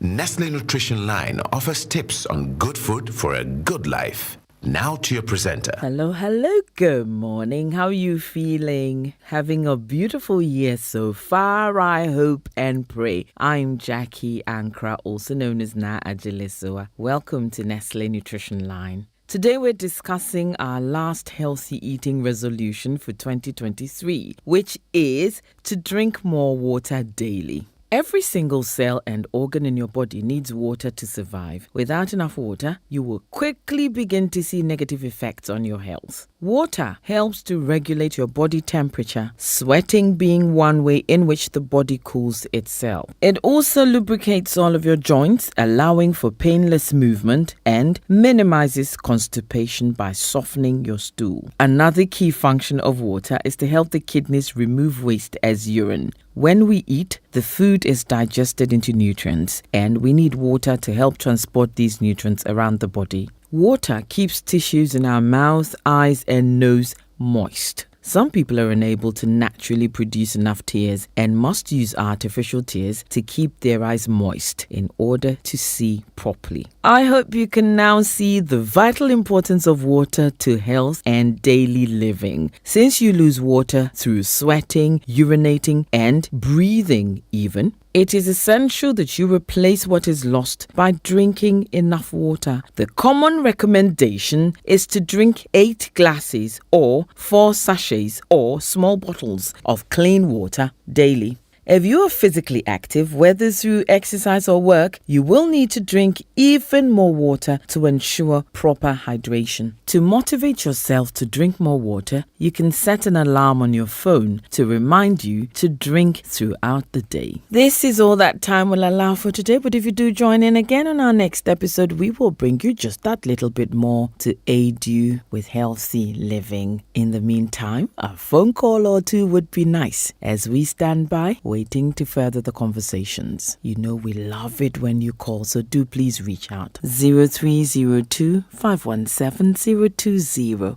or 0302 211 880. Monday to Friday, 8 a.m. to 5 p.m. Toll free 0800 12 0001. Monday to Friday, 8 a.m. to midnight. Weekends and holidays, 8 a.m. to 5 p.m. To send a WhatsApp, SMS, or call between 8 a.m. and 8 p.m. 0593 845697, 0593 845649, or 0593 845708. Alternatively, you can send an email to consumerservices@gh.nestle.com. And as you go about your duties for the day, remember who you are: victorious in everything you do. Eyes on the prize. Have a beautiful day. Bye.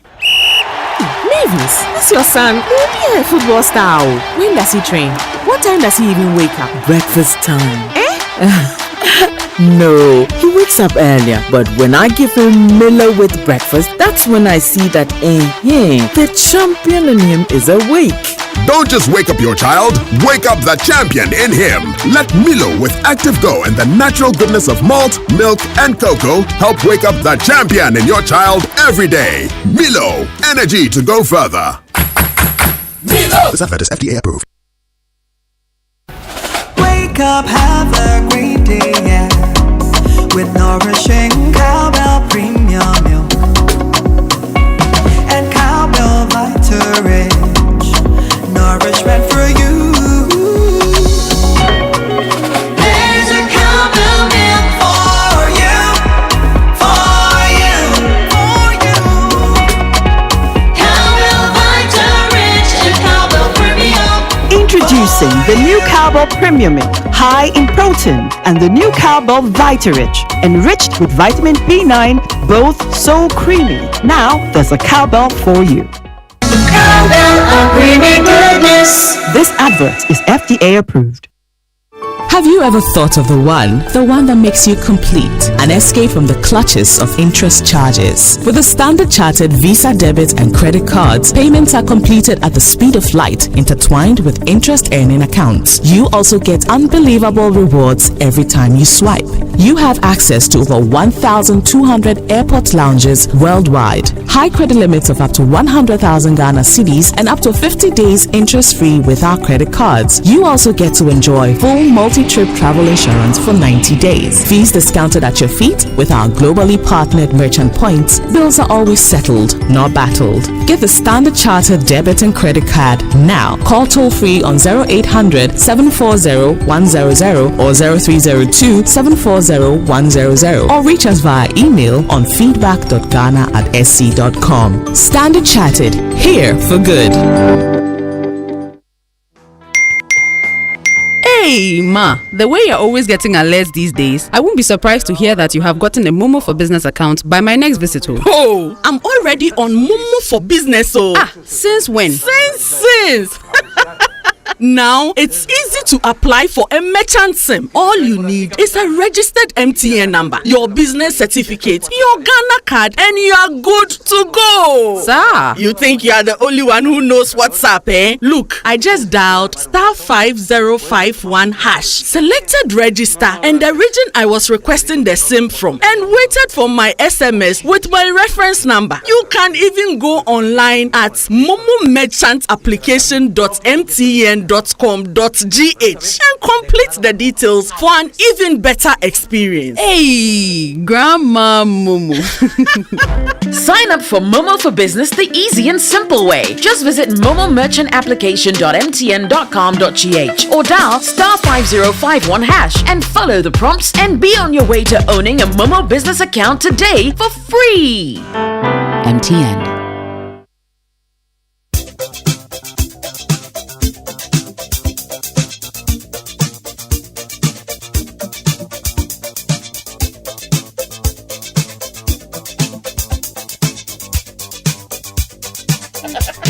It is a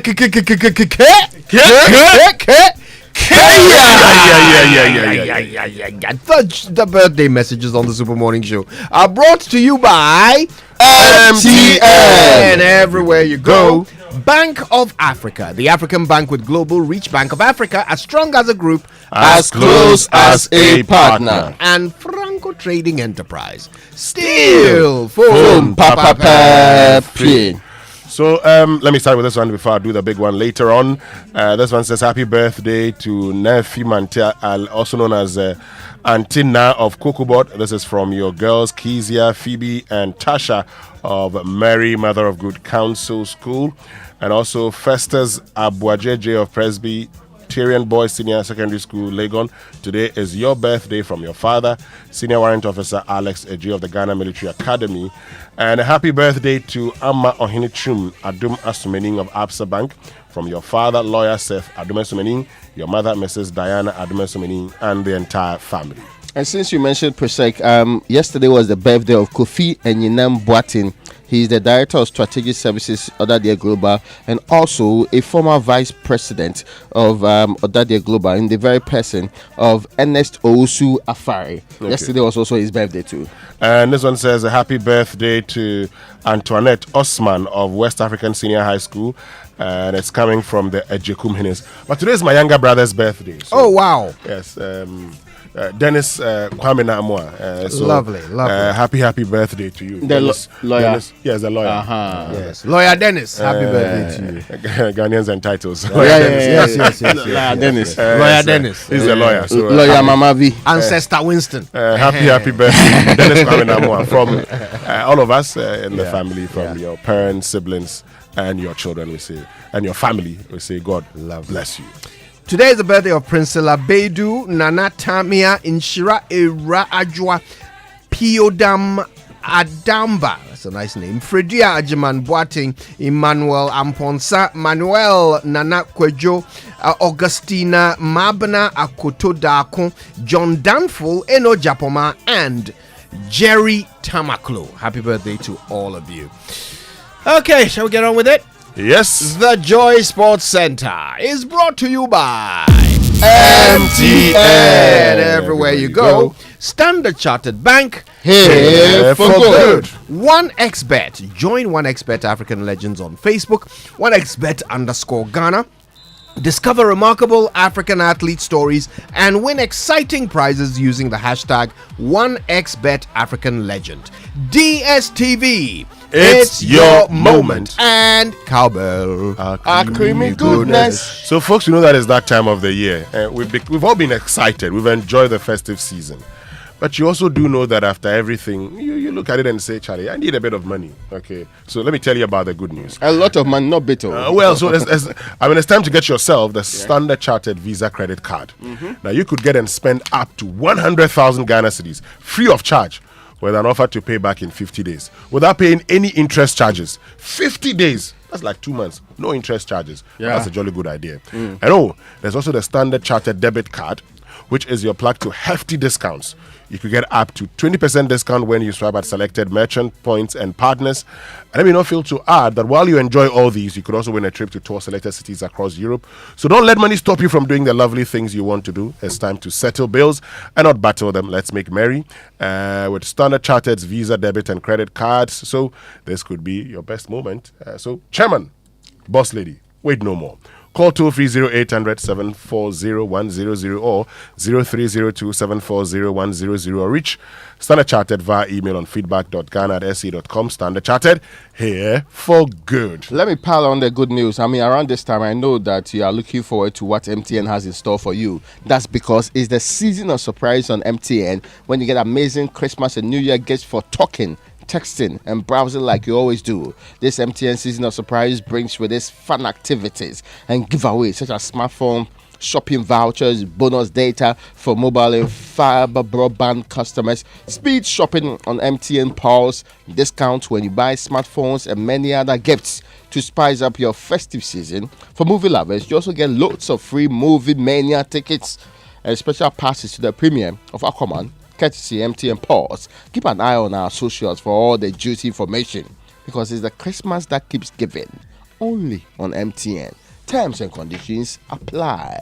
Thank you very much, Raymond. And good morning to all of you. Welcome aboard to the Joy Sports Center with me, Fento. Tahiru Fento. Coming up this morning, we'll review last night's friendly game between the Black Stars of Ghana and Namibia, as well as give you all the updates from all the other teams at the Africa Cup of Nations, which will start in the next 4 days. Now, there's one place to start, and that is at the Babayara Sports Stadium, where the Black Stars played out another disjointed goalless draw against Namibia in their only pre-tournament friendly game. The performance has left fans asking the same old questions, with 5 days to Ghana's Group B opening game against Cape Verde in Aviation. Now, Joy Sports' Steven Zando watched the game and reports.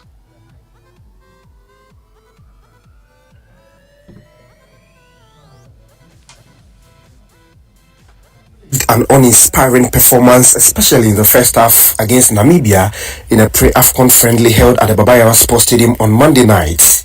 There was virtually no urgency in attack, the team lacked bite up front, and there was no penetration from the Black Stars against a well-organized Namibia team. I couldn't personally make out the number of clear-cut chances the Black Stars created, especially in the first half. This actually got the fans who thronged the famous Kumasi Sports Stadium frustrated, and at a point in the game booed the players for failing to pass the ball to lead striker Inaki Williams whenever he's through. But the second half was much better following the introduction of the likes of Salisu Mohammed, Majid Ashimeru, and Esniama, Osman Bukari, Jonathan Sowa, and Captain Andre Ayew. Majid Ashimeru and Osman Bukari showed glimpses of their potential when it comes to creating chances during the game, and this time around, that prompted applause from the fans at the stadium.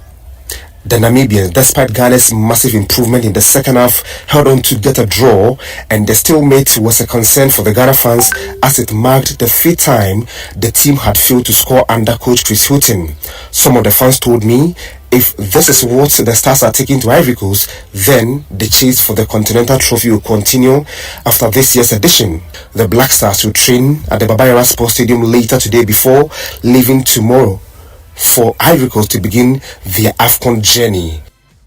That's Steven Zando there. Of course, as you're aware, Mohamed Kudus has not joined up with the rest of his teammates just yet, despite being in Accra for the past 4 days. He's expected to team up with the rest of the squad tomorrow as they depart for Aviation. We can get some reaction from that friendly game, and the Black Stars head coach Chris Hughton says his team lacked quality. So I didn't think we was good enough on the ball in the first half period. Second half, of course, better, but the game opens up. And I think we were able to capitalise then on the spaces, and then it becomes the job then to score goals. And of course, we enter the final third a lot more in the second half than what we did in the first half. But either perhaps a lack of quality at times saw us not get opportunities. I think you have to credit them. I think they defended very well in their moments, but we had to make more of the possession that we had, and particularly the possession we had in the final third. All right, that's Chris Hughton there, of course, and it's not the greatest of games for the Black Stars, of course. They also have some injury concerns, with Abdul Salih Samet sitting out the game in particular.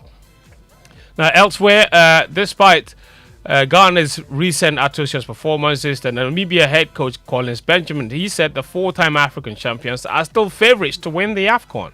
The Black Stars, they are also on the continent, very good team, they have a rich history, they are always favourites in the AFCON. So it's a good match that they play against an All right, that's apologies for the poor sound there, but let's move on. Former Ghana striker Neo Date Lamte, he says the Black Stars have a solid team and only need a good start in Cote d'Ivoire to do wonders. No, I see the same thing. I feel for if you're a football fan, football fans, the way they see it is a bit different from our coaches and players. Yes. Yeah. So I feel their pain, but then if you are talking on a coaching aspect or a technical view, a footballer, you know that yes, this team is a solid team, and if you are able to start well, maybe start this competition very well, maybe have a first win in our first match, I'm sure we'll cause surprise in Cote d'Ivoire. Neo Date Lamte, he's not the only one who believes that a good start is what Ghana need to succeed. Otuada is a former coach, and he says, of course, the only thing that the team needs is to survive the group stages, and the subsequent games will be easy to navigate. I think the first step is to qualify for the next stage. So to survive the group stage, to finish best as possible, maybe first, and to get it easier in the following rounds. That would be good. But yeah, I think if Ghana starts with a win in the group stage, then anything is possible. Like I said, there's no weak team anymore, and you have to earn your wins very, very hard. And so I think once we get a good start, it makes the following games easier. Let's move on to some other pre-AFCON friendly matches. Ghana's Group B opponents, Mozambique, they played out a 1-1 draw with Botswana. Meanwhile, Nigeria, they suffered a 2-0 defeat to Guinea in a behind closed doors game in Abu Dhabi. And there was even more bad news for the Super Eagles as informed striker Victor Boniface suffered a groin injury in training prior to the game and is now ruled out of the AFCON.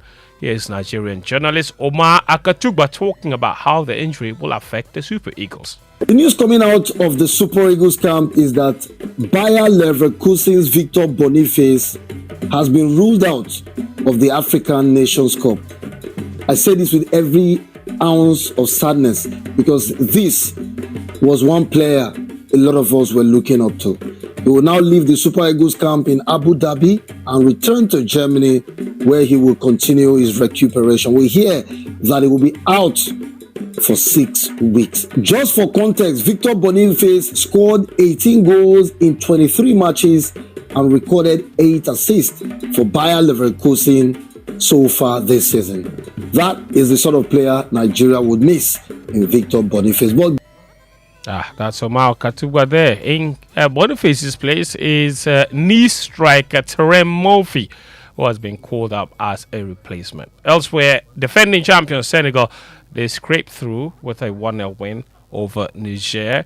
There was no Sadio Mane involved in that particular game because he was getting married.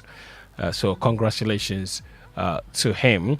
Morocco have already arrived in Cote d'Ivoire. They are training in San Pedro. Guinea are also in Cote d'Ivoire. The two teams are the first to arrive in the West African country ahead of the start of the AFCON in just 4 days, which is on Saturday. Let's go to England now. Bruno Fernandes goes to ground looking for the penalty and looks like he's got it. Took a while to think about that one. Anthony Taylor up against Sam Tickle of League One Wigan. Sends him the wrong way and surely sends Manchester United through to the 4th round of the FA Cup. Yes, last night Man United, they cruised past League One side Wigan Athletic with a 2-0 win at the DW Stadium to reach the FA Cup 4th round. Diogo Dalot curled United in front before a Bruno Fernandes penalty doubled the lead for the Red Devils. The United boss Erik ten Hag says it's job done, but they could have scored more goals, he says. FA Cup is all about winning. It's knockout. If you have a replay, you need 2 games, but you want to finish the job. And exactly the word I used in the dressing room, job done. Bruno Fernandes and Diogo Dalot on the score sheet tonight, but should you have scored a few more? Definitely. We created first half, I think 5-6 very good chances. It was, I think, good football. We should have taken more for that. But if you don't score, you have to stay focused. And I think that is also what we did. Now, that's a Man United boss Erik ten Hag. The Red Devils will now face Newport or Eastleigh in the next round. Tottenham will host holders Manchester City, while Chelsea face title contenders Aston Villa at Stamford Bridge in another All Premier League meeting. Meanwhile, Liverpool will take on Norwich City or Bristol Rovers. The ties will take place on the weekend of Saturday, January 27. Now, the biggest talking point from that Man United game was that Cameroon goalkeeper Andre Onana played 90 minutes for the Red Devils and continues to stay with the team despite being named in the Indomitable Lions squad preparing for the AFCON. In fact, Onana will also feature against Tottenham Hotspur on Sunday, just 24 hours before Cameroon's first game against Guinea, a match he is expected to also start. And not a lot of people are very impressed with United and Onana on how they've handled this whole AFCON situation. Before we go, a bit of sad news. German football legend Franz Beckenbauer has died aged 78. He's widely regarded as one of football's greatest players in history. A statement from his family said Beckenbauer died peacefully in his sleep. He won the World Cup as captain of West Germany in 1974 and also lifted the trophy again as a manager in 1990. 90. He played 582 times for Bayern Munich and won the German top flight as both a player and a manager. He is nicknamed the Kaiser as a player. He's also won the European Championships in 72 as well as the Ballon d'Or twice. So may his soul rest in peace indeed. And in the last few years we've lost Maradona, we've lost Pelé, and now Beckenbauer is gone as well. That's how we conclude sports this morning on the Joy Sports Center. My name is Fentu, Tahiru Fentu. Back to you, Westing. Thank you very much, Fentu. But why are people concerned that Onana? You see, Onana, when he was being signed, he had retired from international football. The suspension was lifted. Yes, no, but he hadn't retired. He was suspended. No, but the World Cup, remember, and then he was sent home. And then he retired. He said he had retired from international football. So part of the reasons you probably have, and that's you see. You guys were having a discussion the last time. Okay, yes, but he's in this squad. He's supposed to be at the AFCON. He is going to the AFCON. Yeah, but that's what I'm saying. So the retirement conversation doesn't count anymore. No, but I'm saying he's been named in the squad. He's supposed to be with Cameroon this moment. If you wait for me to finish, you'd understand. I am sure if Man United knew that he wasn't retired from international football, they may not have signed him. Okay. Because part of the problem with African footballers is that period. January period. That's why at the point in time we moved the AFCON to June and then we brought it back to January, because that period is what most European clubs, particularly English clubs, don't like about African players. Yeah, but I feel like that is a very convenient argument for them to make, because when you sign a player with all of that baggage. Yeah, but they signed him. But what is wrong with an AFCON in January anyway? When he was retired. Because listen, you have European Championships in the summer when players are supposed to be resting, and yet you don't have a problem with that. They'll come back and play. But because the AFCON every 4 years, yours is 2 years. But if United even let Onana leave, what do they lose? It's not like it's helping them anyway. Anyway,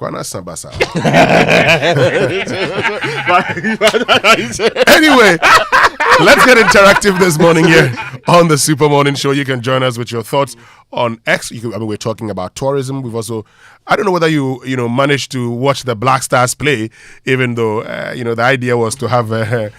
Please, we are keeping our tactics secret.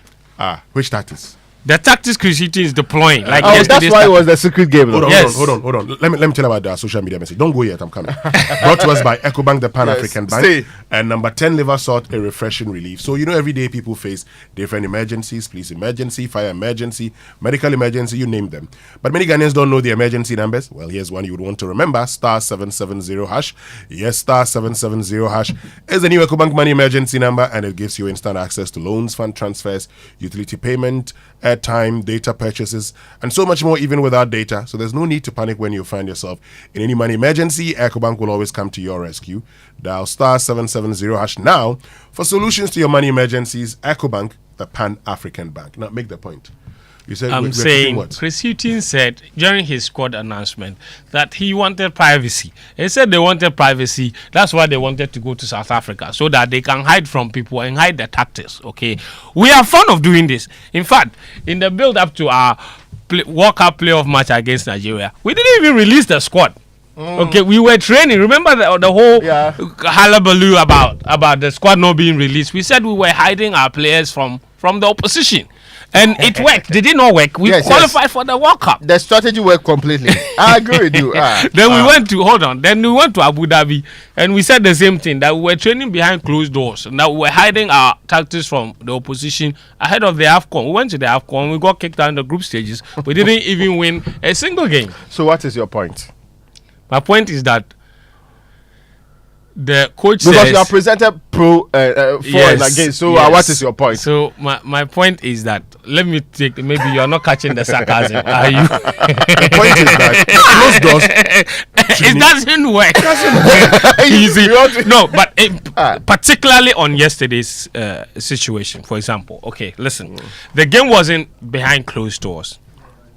It was open to the fans. Fans had access. There's a difference between a closed doors game and a game that is not open to media broadcast. Okay. So yesterday, the game wasn't behind closed doors. There were lots of fans in the stadium. In fact, the gates were open for free. However, they said no media broadcast. Yeah. So no streaming, no television broadcast. And the idea is so to if not you're able showcase. To get there. Yes, and the idea is to not showcase his team to the rest of the teams going to the AFCON ahead of the AFCON, which I find preposterous. So they can't have people in Kumasi to come and watch the game. You see, and also it kind of, in fact, opening the free gate defeats the entire purpose of wanting to hide your tactics or whatever it is. Because listen, of all the fans that were in the stadium, Winston, 1,000 of them could have been scouts for the opposition. Yes. How would you even know? Hold on a minute. Let's go for the. How would you know? Hold on. Let's go for the Joy Business Minute. When We'll come back to you. We'll talk about our tactics. Yes. But let's go for the Joy Business Minute. Yeah. Brought to us by Consolidated Bank Ghana, CBG. We stand with you, and Anointed Electricals, the generator experts.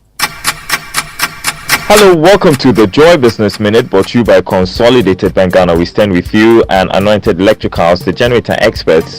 Partner Deloitte Ghana Yaolati wants government to implement long-term plan for servicing its debt. According to him, the country must assure its official creditors that it would not default on its loans again. Quick Credit has indicated it will no longer undertake house-to-house recovery of its loans. Founder Richard Niamakwe says that the on-field loan recovery department of his organization has been dissolved. Aviation expert Sean Mendes is predicting an all-time high number of passenger flights this year. He said with the current rate of increase in passenger flights post-COVID-19 pandemic, 2024 could record the highest number of passenger flights yet. And United Airlines has said boats in need of additional tightening have been found during inspections of Boeing 737 MAX 9 jets. And that's the Joy Business Minute, brought to you by Consolidated Bank Ghana. We stand with you, and Anointed Electricals, your generator experts.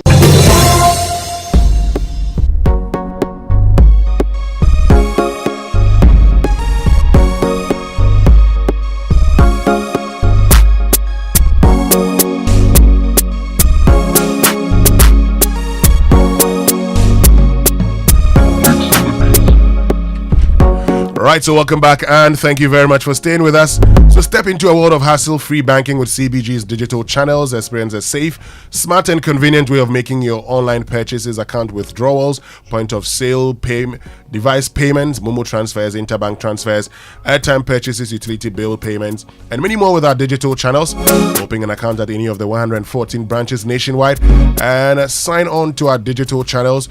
Use the CBG mobile app, internet banking, *924# USSD mobile banking service, GH Link cards, and any of our MasterCard Classic and MasterCard Gold cards. Why wait? Embrace the digital revolution and get DG with CBG today.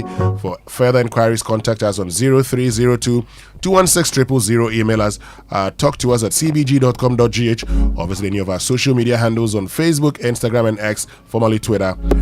Terms and conditions apply. CBG, we stand with you. Anointed Electrical Engineering Services Limited is into the sales of ultra silent generators from 5 kVA to 2500 kVA, and they also undertake maintenance and repairs of all kinds of diesel generators.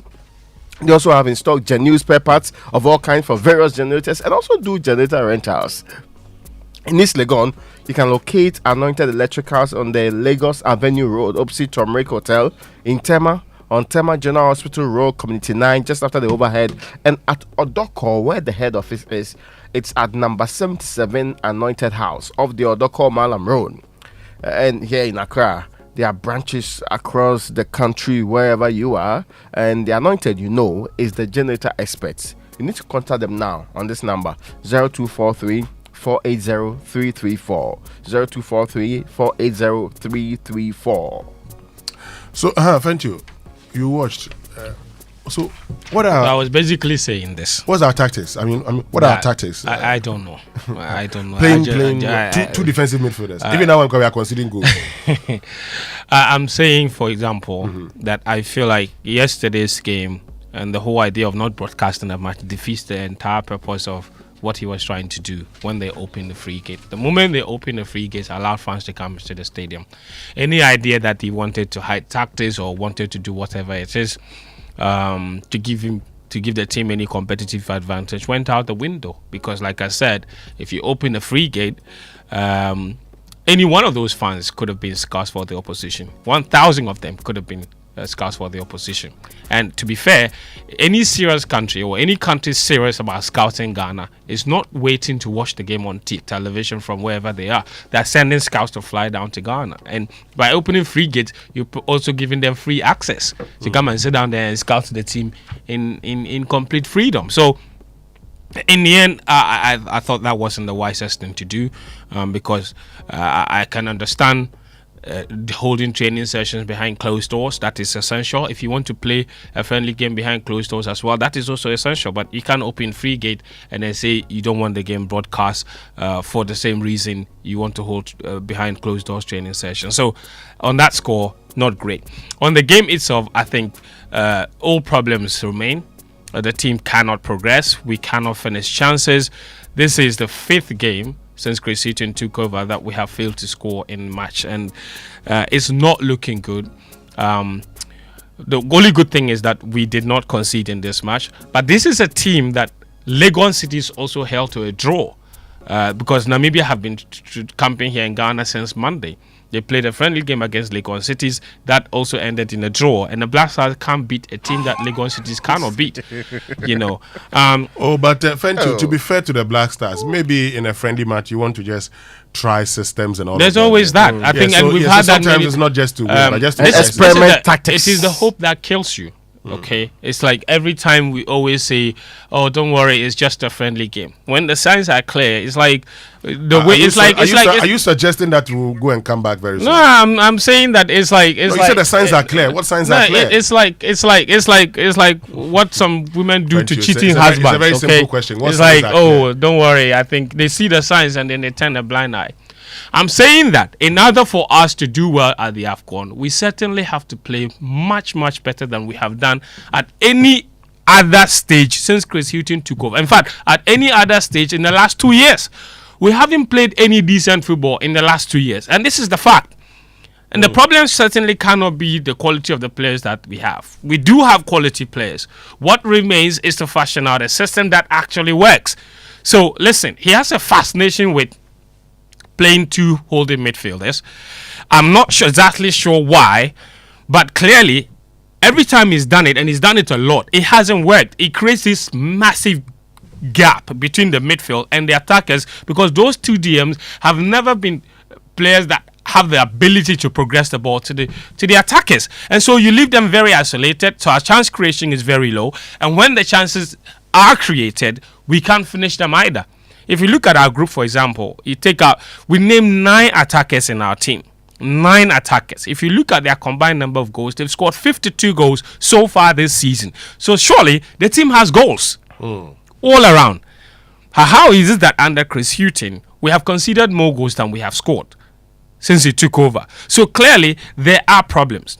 Now, if you tell me that one of the things that Chris Hughton is noted for is defensive solidity. Over the years, in fact, when he was coming, everybody was told that do not expect any expansive, exciting football, because that's not what he's noted for. One thing that we thought we would get under Chris Hughton was that defensive organization. So one goal project. Thank you. And but if we were getting that, I would be pleased. But since Chris Hughton took over the team, we can't even defend. So even what he's known for as an identity, that in itself he's unable to implement. So for me, it works 2 ways. One, so you could say, for example, that maybe he's trying to... and to be fair, before Chris Hughton, we had massive defensive issues. At the World Cup, in 3 games, we conceded 7 goals. Okay? So one can argue and say, maybe the reason he's playing the 2 DMs is because he's trying to solve the defensive issues. Because defending isn't necessarily always... It doesn't start with the defenders. In fact, it starts with the forward players, then the midfielders, and then the defenders. Okay, so maybe he's trying to shield the defense, he's trying to limit the damage. But clearly it is not working because we are still conceding, and he still does it. So we have 2 big midfielders in the team that cannot progress the ball. So, and it's been happening ever since he took over. Every time, and yesterday we experimented with 2 different combinations. In fact, so there was Elisha Owusu and Baba. In the past, it was Baba and Salis. Salis didn't play yesterday. So 2 different midfielders, same old problems. And you could tell that there were changes. In fact, the team was slightly more expansive, slightly more progressive when Ashimiri and Co came in the second half. But still, we were unable to score. So, and, so I think he has he has his work cut out for him, in my opinion. He knows exactly what he needs to do, and they need to do it. And I don't know what kind of help he's getting from the assistant. But clearly, trust me, if we cannot beat Namibia, and don't put it down on, and don't dismiss it as it's just a friendly game and blah, blah, blah. No, when we're going to the AFCON in 2021, it was the same thing. But the game before the AFCON, we lost 3-0 to Algeria. Everybody said, it's just Algeria. We finished bottom. We didn't win a single game. So you can see the signs. So I'm saying, so now they only have coming event cast their shadows. They do cast their shadows. However, it is not cast in stone. Okay, there's still time to improve. You have to be fair and say that he doesn't have his best player, Kudus Mohammed, who is expected to join them for the trip to Cote d'Ivoire, and that is in itself a big problem because he hasn't trained a single day with the team, and he will go to Cote d'Ivoire without having trained a single day with the team, and yet on Sunday he's expected to start. So the player that will be counting on to work the magic hasn't trained with the rest of his teammates. So how is he going to gel with his colleagues? And he's a player that relies an awful lot on strength and power. If you watch Mohamed Kudus, he's tiny, but because he attracts a lot of tackles. So if he's not 100, if he's not at maybe 80, 90, 100% fit, he would have problems. Because the moment they start to get physical, and this is the African game, it's very physical. The moment they start to get physical with him, he can't sustain that. So we're going to the AFCON with our best player unfit, or maybe not at 100% fitness level. And the ones that we have, we are struggling to even put them together in a system that actually works and produces good football and good results. So, listen, be optimistic, but be cautious. Because I know football, and this is why it is impossible. When is our first match? On Sunday, against Cape Verde at 8 p.m. Against Cape Verde. We have to win that one. And Cape Verde are not an easy opposition. And then the second match is against Egypt. Yes. On Thursday. Yes. Next week Thursday. Yes. 18th. At what time? I think it's the same thing, 8 p.m. I want to watch one of the matches. 8 p.m. is good time for you. What's wrong with you? Coming back to work is the problem. What about those of us working on them? No, I want to go and camp. I want to go and camp. You want to do a return trip? No, that's trip. impossible. The journey is too far for that. I was trying to Here, do Accra to flights. Abidjan will take you. Oh, flights. Yeah. Okay, that's short. Yeah. That's short. Air Cote d'Ivoire will take you there in 40. Let's see. I'll try and watch one of the games. Yeah. I need to watch Black Stars. I want to watch the group match because I know that there's a possibility that we'll come back. You can watch the last group game, which is on against Mozambique.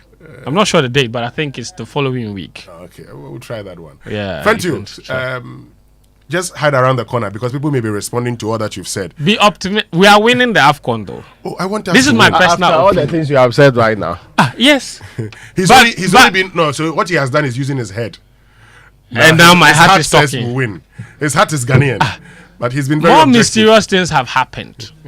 Okay. So it will take mysterious thing for us to win that thing. But football mysteries. The more you speak about this matter, it's almost as if we shouldn't go at all. Which two teams played the AFCON final at the last time around? Senegal and which other team? You see why you don't remember? That is exactly my point. They had such. In fact, their AFCON journey was so. Senegal and Egypt, yeah, Egypt. Yeah. Unmemorable. You don't know how they got there. Of course, I don't know how they got there. Thank you, but they made the final. Yeah. The Egypt in our team, no? Yeah. Yes, in our group. 2021, they went the final. But this year, you have to. Watch out for Morocco. Not just Morocco, Egypt again. They don't always have big players, but when the AFCON comes around, they were the ones that kicked out Morocco in the last AFCON. They'll do wonders. So look out for which will do wonders. Did you see the tweet during the Christmas? Somebody said that somebody said that they spotted. Somebody said that somebody went to tweet that they spotted a player that is supposed to mark Mohamed Salah. They spotted him at Polo Beach Club smoking shisha. Let the man enjoy himself. When I didn't mark Salah. Thank you very, very much. I am not part of this conversation. And let's get interactive this morning here on the Super Morning Show on Joy 99.7 FM. Look, the Black Stars played against Namibia yesterday. Yeah. And we say football is the passion of the nation. I don't know if, some of us, you got to. But we didn't watch some, so we don't know whether how to pass it. I said, I don't know whether you got. You got to watch. You also sneak through, or you are in Kumasi, join us through Love FM. Yes. I'd love to know what your thoughts are. You've heard from Tahiru Fentio. He says, let's be optimistic, even though everything he says contradicts that. We'll take it like that. He says Ghana would win the AFCON. I don't know what your thoughts are, but we'll talk more about that. But of course, our biggest conversation this morning is about tourism. We've talked about beyond the return. We've talked about experience Ghana, but how are we experiencing Ghana? Is it just about the parties, or there's more to be done? Big stories on the Super Morning Show, brought to us by Vodafone Further Together, and latest foam, your partner for life. Now, are you ready for a colorful Christmas? It's time to do more for less with Coral Paints. Choose from up to 35 vivid colors of their premium quality deluxe acrylic PVA and the Corala Tex at unbeatable prices. Purchase a bucket of acrylic PVA for only 749 Ghana cedis and Corala Tex for 927 Ghana cedis. Liven up your festive spirit and do not miss out on this holiday season. This promotion is valid at all Coral Paint stores and authorized distributors nationwide. Now, looking for the best value data and voice offers? Look no further, as Vodafone has unbeatable deals made just for you. To enjoy these amazing Vodafone offers, just dial *530# and get onto any Vodafone Made For Me bundles. For as little as 1 Ghana cedi, Vodafone Made For Me has got just what you need. This offer is specially made for you. Simply dial *530# or visit my Vodafone app to subscribe. Vodafone Further Together. Now, stay with us. When we return after these messages, we get into more conversations about the Black Stars, more also about tourism. We'll be right back after these. Of late, things no easy, crowd. For my business inside, pressure day from customers. If I make payments, give suppliers, Okada riders, delivery charges, it no easy. Things no they move fast like before because everything make expensive. The family where they house, see what I they talk. Family where they call, they ask for another money. It no easy.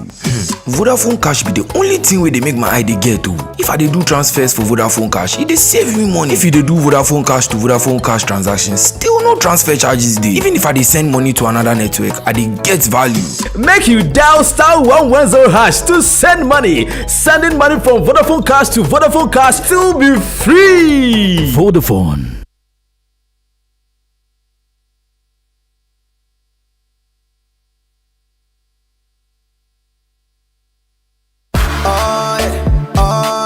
EcoBank Mobile, they make me say, oh yeah.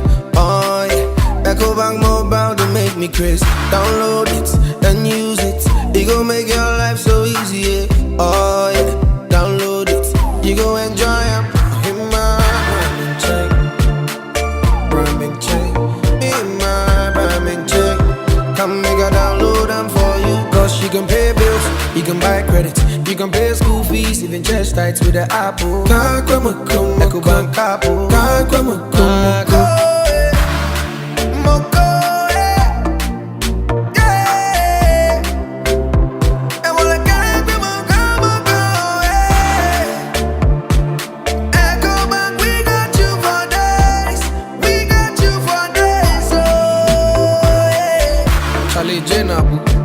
Life is easy with the EcoBank mobile app. You can pay your bills, transfer to and from mobile wallet, virtual card creation, transfer to other banks, express account opening, scan and pay, express cash, all at your fingertips with the EcoBank mobile app. You know it's 5-star life with EcoBank. King promise. Hey, Cashman! Yeah! Don't you know Nana has assembled all of us and you are here making calls? My generator is spoiled too. So I'm calling a renowned Ghanaian company with an excellent track record in the sales and repairs of generator sets in Accra to come and repair for me. Is it Anointed Electricals? Yeah! Anointed Electricals deals in quality and genuine generators with high fuel efficiency. We also rent generators. They sell quality generators from 10 kVA to 2500 kVA. They have spare parts of other generators and can repair every faulty generator set even if you didn't buy from them. Look, now we don't have any electrical problem in Accra. How? Because Anointed Electricals is right here at East Legon, Lagos Avenue, opposite Tomric Hotel. And that's why Nana is calling us. Okay. Yes. If you want to buy a brand new generator or repair the old one, visit Anointed Electricals. Or if you are within Accra, call our hotline 0246 423 534 or call 0243 480 334. They have qualified and dedicated men on 24-hour after sales service. Then let's go and listen to Nana. Let's go. Gosh, after giving you the hint, won't you give me anything? Anointed, the generator experts. So my First Sky Group, a wholly owned Ghanaian company made up of First Sky Construction, First Sky Bitumen Processing, First Sky Commodities, Volta Serene Hotel, Serene Insurance, First Sky Energies, and Frero Rural Bank warmly invite you to its 21st Thanksgiving service on the theme, The Faithfulness of the Lord Never Ceases, Lamentations chapter 3, verse 22 to 23. The Thanksgiving service in 2 parts will be hosted by the founder and executive chairman, Mr. Eric Sedi Kutocha. Friday, January 12, 2024, all night from 10 p.m. to 5 a.m. at the Trinity Temple Assemblies of God Church, TTAG Community Center, ministering in word. Reverend Mark Sese, National Missions Director, Assemblies of God, Sierra Leone. Reverend Sujit Alex, Thames North Area Leader, Assemblies of God, UK. Sunday, January 14th, 2024, Thanksgiving service at the main auditorium of the Accra International Conference Center at 10 a.m. Guest speaker, Most Reverend Dr. Paul Kwabena Boafo, Presiding Bishop, the Methodist Church, Ghana. Special guest of honor, the Chief Justice, Her Ladyship, Mrs. Gertrude Araba Esaba Saki Tokono. Ministering in music will be Team Eternity and others. Also in attendance will be His Eminence Archbishop Nicholas Duncan Williams, Reverend Dr. Stephen Yanusam Wengam, General Superintendent, Assemblies of God, Ghana, Reverend Professor Paul Frimpon Mansu, Immediate Past General Superintendent, Assemblies of God, Ghana, Reverend Dr. Silvanus Amagashichi Elom, Head Pastor, Trinity Temple, Assemblies of God, Ghana, Reverend Mark Sese, National Missions Director, Assemblies of God, Sierra Leone, Reverend Sujit Alex, Thames North Area Leader, Assemblies of God, UK, Apostle Professor Kojo Ninfo Opoku Onina, Reverend Dr. Lawrence Tete, Reverend Eastwood Anaba, Reverend Dr. Joyce I, Reverend Eddie Annan, Assemblies of God UK, and other senior clergy. For more details, contact 020-854-3441 or 050-148-2580. It's the First Sky Group 21st Thanksgiving service. Don't miss it.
Yeah, thank you. So they should update the song. Kudus Day. Because they say Kudus no day. No, Kudus go play. Day. Who said Kudus Day? When is he playing? He'll play when Sunday. He'll be in our matters. team on Sunday. Yes, when it matters. Yes. But why didn't he play in Namibia? Because he's not fully fit. But me, I'm surprised about something. So this Kudus not fully fit. West Ham would have played him if we had not insisted. Maybe. I was listening to you people. Yeah. They said it was good that we insisted. Yes. So I assume that if we had not insisted, West Ham could have injected him and he would have played. True story. So why can't we inject him and let him play? A friendly game? Nah, that's not worth it. So maybe we'd inject him on Sunday. Thank you. Well, to the extent that this friendly game is a sign of things to come, is giving hope to the people because people are disillusioned about our chances going into the future because of the performance against Namibia. Yes, so we are disillusioned. So we are worried about would you rather have him play this game, get the win, and get illusioned, and then he doesn't play the first game when it really matters? Is the bigger question why is all our eggs in one basket, or in this case, one human being? The question is not the biggest thing here. The biggest thing here is the picture. Which picture? The bigger picture. Which is the qualifying from the group stages and then taking it game after game. But on a very good day, I mean, in those days, I mean, I say in those days when we're a footballing nation. When was that? Winston. No longer. The glory days. The glory days. I mean, the good old days. I mean, look, let's be where you in your entire life, Winston, was there ever a period where you considered us to be a football nation? 1982. Were you born then? What does that matter? Why? At least our golden age. We had a golden age again. Yeah. Okay. 06 to 010 012, even around that time, we're not. I mean, by 050 we even reached the finals. Those were good days. At least that one, that the Black Stars will get to the semi-finals at least. It was guaranteed. In fact, from the 2008 AFCON, Ghana made every single, at least the semi-finals of every single tournament up to 2017. Yes. So at least you knew we're going to reach the semi-finals. But today, as I sit here, I mean, I know that we even struggled to qualify for this one. Yes. We qualified on the last day. Yes, and so I'm actually, look, and the truth is that I'm thinking to myself, and I'm saying, I'm thinking about this, and I say, I think we'll be lucky to even get out of the group because the last time we were eliminated. So I'm saying, okay, Egypt. Some of the former players say, we can beat Egypt. I say, well, let's see. They say, the difficulty would be Cape Verde. Well, I say, let's see. And Mozambique, you will be surprised that Mozambique even beats Ghana. Well, why should you be? Because Comoros are beating us, Madagascar are beating us. No, I agree with you. Times have changed. We are no longer, in fact, teams are no longer afraid of the Black Stars. And personally, I think if we are smart enough, we could use that to our advantage. In that teams will no longer put as much effort into preparation in meeting Ghana as they used to, simply because of the sheer authority that the team commanded then. There might be an element of disrespect, an element of underrating from the opposition as well, because to be fair, when you look at the results from the Black Stars in the last 2 years, absolutely nothing to write home about. So that could be in itself an advantage if we worked it out in that respect. And I think that for me, we are going into this competition with the chip over our shoulders. We know our work is cut out for us because the last competition was the most embarrassing. And listen to this, Winston. In fact, out of 24 countries participating at the AFCON, there's only 8 of them that will not qualify to the round of 16. And out of those 8, 6 of them would be the countries that will finish bottom of their groups. That's how bad it was. Because even when the top 2 were qualifying to the knockout stages, Ghana was consistently there. Exactly. And now, out of the 6 groups, 4 third-place teams also qualified to the knockout stages, and yet we missed out in the last competition. So it's much easier now to qualify to the knockout stages than it was. Right? We got 1 point the last time. We got 1 point last time. The draw against Gabon. So I think, and for me, anybody that calls in or texts and says you're being negative, the players need our encouragement, I'll say this: if you're a professional footballer playing for your country, going to the AFCON with the potential of winning it and etching your name in history, and you are not motivated, you are not encouraged, I don't think you have any business being with the national team. Okay, we'll see how it goes. Because that motivation has to be first and foremost intrinsic.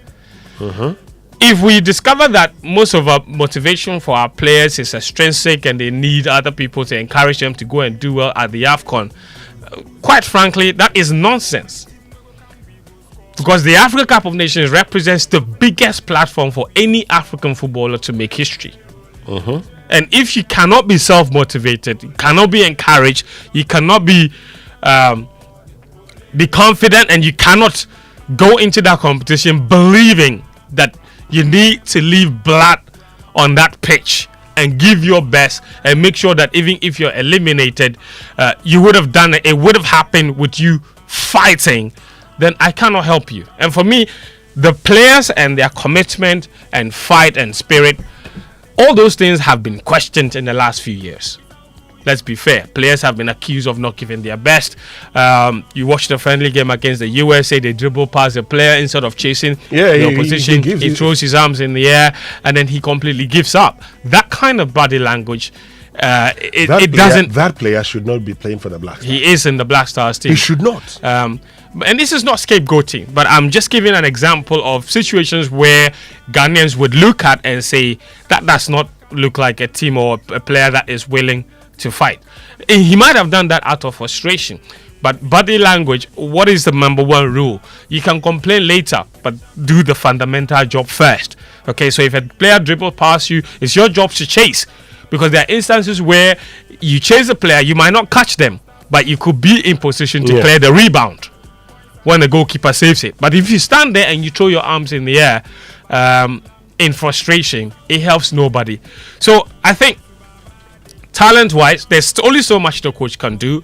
Our problem is not only about coaching. We have multitude of problems in this team, and that's why we are not doing well.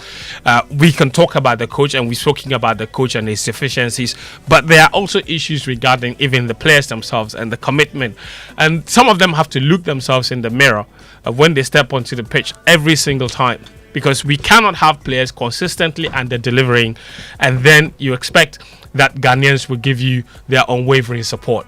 And I've said this many times, that national teams cannot do well if they don't have the entire country backing them. That spirit, you may dismiss it, but it is essential. It's crucial. So are you suggesting that the reason the Black Stars have not been performing is because we don't back them?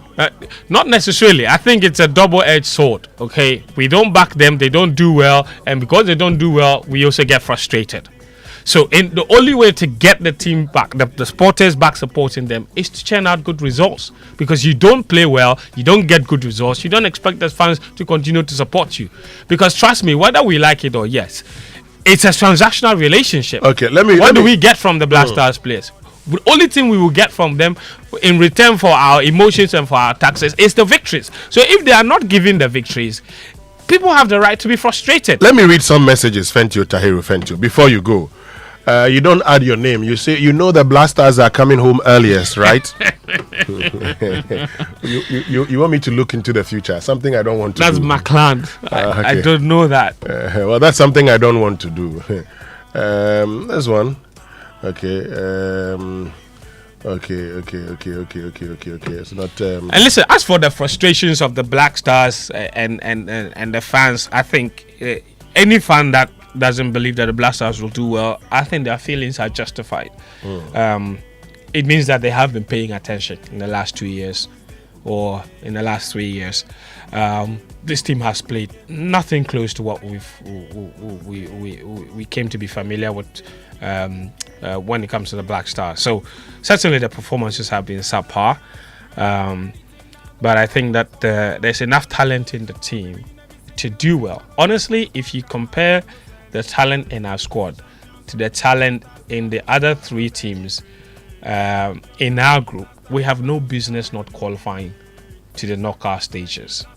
There is absolutely no reason why we shouldn't qualify to the knockout stages of the competition. But again, football has shown us that talent is not always enough. So that's why I've said people need to apply themselves. The coach needs a workable system. So far, it looks very dysfunctional all over the place. But we still have time. Let's see how it goes. We have some couple of days till Sunday. Yes. And, once we go to Cote d'Ivoire, better camping environment, better pitches. So maybe it gives us another opportunity to really get this team to a place where Raymond, they can start winning. let me ask you a very simple question, Raymond Akwa. Me? Yes. Yes. Haven't listened to Fenty. As an expert in football. Haven't read all the commentaries about our performance. Yes. Are you convinced that Ghana can win the AFCON? From the foregoing, the only conclusion is that we are not going anywhere. And it is in our interest not to waste further resources in that direction. But as a Ghanaian who is very patriotic, who believes that many things can happen, and as a Catholic Christian with prayer competence, we are going to pray that things change, that our fortunes get better. But they should not spend too much because we are in very serious economic situation. We can't be wasting resources. You understand what I'm trying to say? So yeah, that's why I supported that. The campaign, I mean, clearly, since the talisman is not in the team and still we are playing, hopefully he will join the team. I mean, people have started from, it's a motivational speech you can do if you win this tournament, right? People have started from very difficult places and times in their lives and yet made it big. This will be the story of the Black Stars. So, Amen. Amen. So Anthony McCosby says you can have all the talents, like the many natural resources the country Ghana has. It is the application of those talents to achieve something best for yourself that matters the most. You cannot have all the natural resources and we're going to the IMF for bailouts. So, there were, I think 2 weeks ago. As we wrap up, yes. The GFA met the president. And he asked some question. Yes, he said he does not understand why Ghana is not performing because we have the talent. And somebody's cheeky reply was that we also have natural resources. Why is our economy? So some messages on Twitter. Beg your pardon. At Mumuni Haruna says they have nothing to offer. The team lacks consistency in their first 11 in every match. A player has changed. The worst part of it is their defense keeps changing. At Coach Park says, my expectation is that all Ghanaians will be patient and watch them. There's nothing we'll say that we have not said already. Amen. I think it's time they showed us why we need to bring back the love. Yes. And at Colin Stetter says, this ball, will they take go win the AFCON? Or which one? Bro. Somebody says, Kingsley says what? Semi-finals will be our least. You know the Bible says that when there's a casting that there shall be a lifting up for you specifically. Thank you very much for passing through and staying with us up until this time. Folks, you can still join us with your thoughts on X. Use the hashtag JoySMS. On WhatsApp 055-1111-997. You said you wanted to go and watch one of these games. Yes. Which one? Egypt? Yes, I wanted to watch the Egypt game, but because it's on 18th at 8 p.m., it means that if I go, the following day is Friday. Okay, you have to come to work. Yeah. Oh, we should give you a special dispensation for you to be able to do this. Yes. It's something you are doing for the nation. And I think we should even move the SMS to Cote d'Ivoire and speak French, English, and combine it in the way that we can capture this, because we have to be in the spirit so that we can lift, and the Black Star will help it shine. That Black Star will rise and shine at this AFCON. In Cote d'Ivoire, my French will come. My French will come. I see. Last time I met my French lecturer, I did French at the university for 2 years and I stopped. Oh, really? I did. So last time I met my French lecturer, and he said, "Oh, Monsieur Amour, Monsieur Alao." Anyway, look, we're going to be talking about tourism, but most importantly, is beyond the returning experience in Ghana. Lots of things we wanted to do. Our job here is very simple. How far have we gone with these?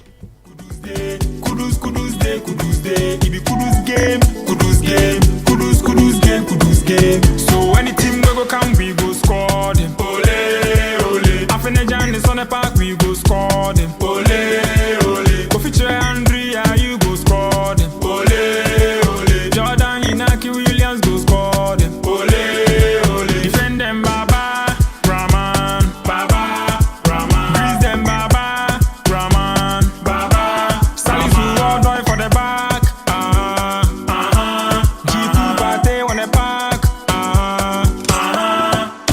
Coffee in your cup and joy on the set. The Super Morning Show is always the best bet on Joy 99.7 FM.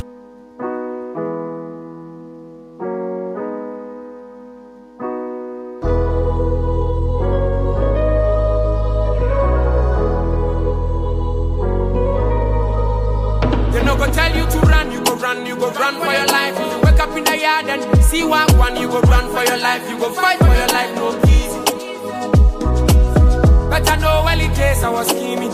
What's the way to go, what the business? What's the life to what I see this? There's plenty ways I'm thinking. It's mama way at the business. Or it's my father way, brother peace. I see man just go up for man anyways, I for side my mind, me show me. Mr. Man, follow your journey. To get a rasta man shaking. I choose my two eyes only. Bring punky, the bring punky, the bring punky. They go talk and something. The bring punky, the bring punky, the bring punky. They go talk and something. Tell them I like it, yeah, 'cause I like to smoke some. Spend my days escaping realities for real. They know I've been that guy. They know I move in silence. So them boys on the other side can't from me. Mouth shut, eyes open, so wide. Can't catch a man like you know sorry. Who you know ever cross man bloody? Spit it out if you want it. Holy shit, I'm stuck on somebody, yeah. Holy shit, I'm stuck, come take me home. Bring punky, the bring punky, the bring punky. They go talk on something. The bring punky, the bring punky, the bring punky. They go talk on something. Bring punky, bring punky, bring punky. They go talk on something. I can't help you. The bring punky, bring punky, bring punky. They go talk on something.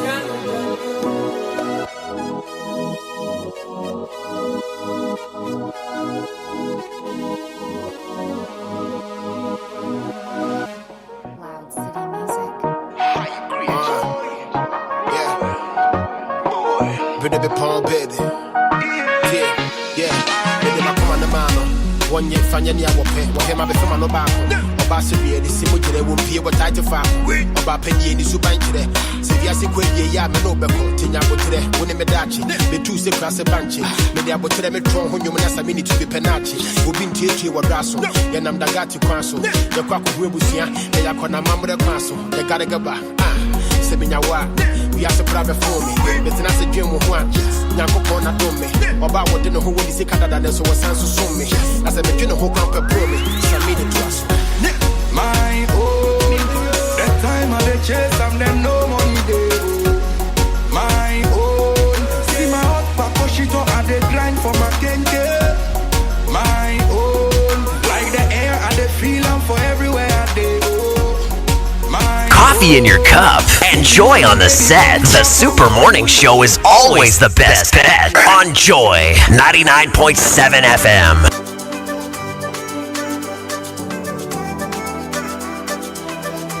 Ladies and gentlemen, yeah, rockstar, yeah. I do you well, oh my love, but you play me through my heart for God. Oh my love, no, yeah. I used to follow body, when other guys are catching body, you can pack and go.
made it. Ladies and gentlemen, Number one.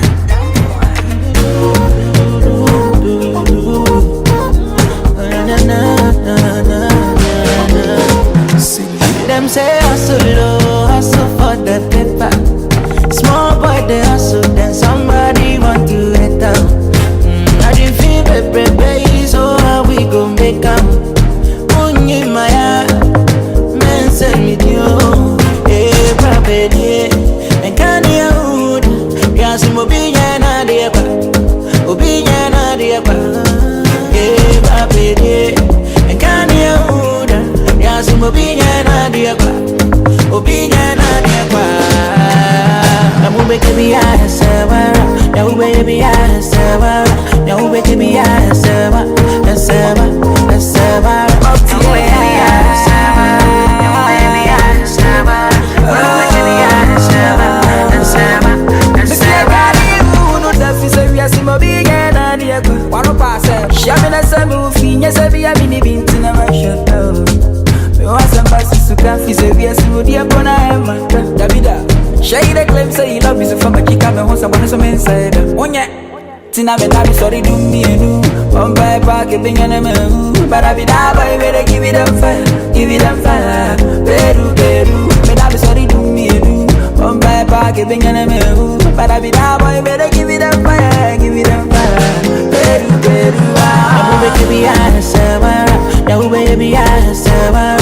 Now baby I sever. I sever. I sever. No baby I sever. No baby I sever. No baby I sever. I sever. I sever. I know do you wrong. Go tell me why you they treat me bad, or why you they paint me black. I'm not perfect, but I try my best. Only God knows I'm a pain. Got my enemies to share, to share. Oh my the more people they hate on me, Yamis around the kurame. Oh my God. The more people they hate on me, Yamis around the kurame. Eh, property. And can you hold? Yasim Obiana Diaba. Obiana Diaba. Eh, property. And can you hold? Yasim Obiana Diaba. Obiana Diaba.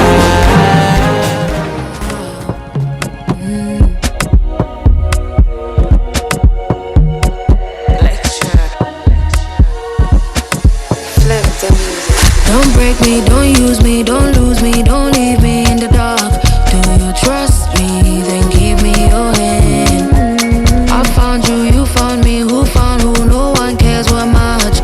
You should trust me, give me your hand. You are living inside my head, rent free, baby. I was saying I hope it's you are living inside my head, rent free, baby. I was saying I hope it's any money more, when baby I call or any more. Now just MTT, my foot, nah, any money more, when baby I call or any more. Now just MTT, my foot, nah, living inside my head, rent free, baby. I was saying I hope it's you are living inside my head, rent free, baby. I was saying I hope it's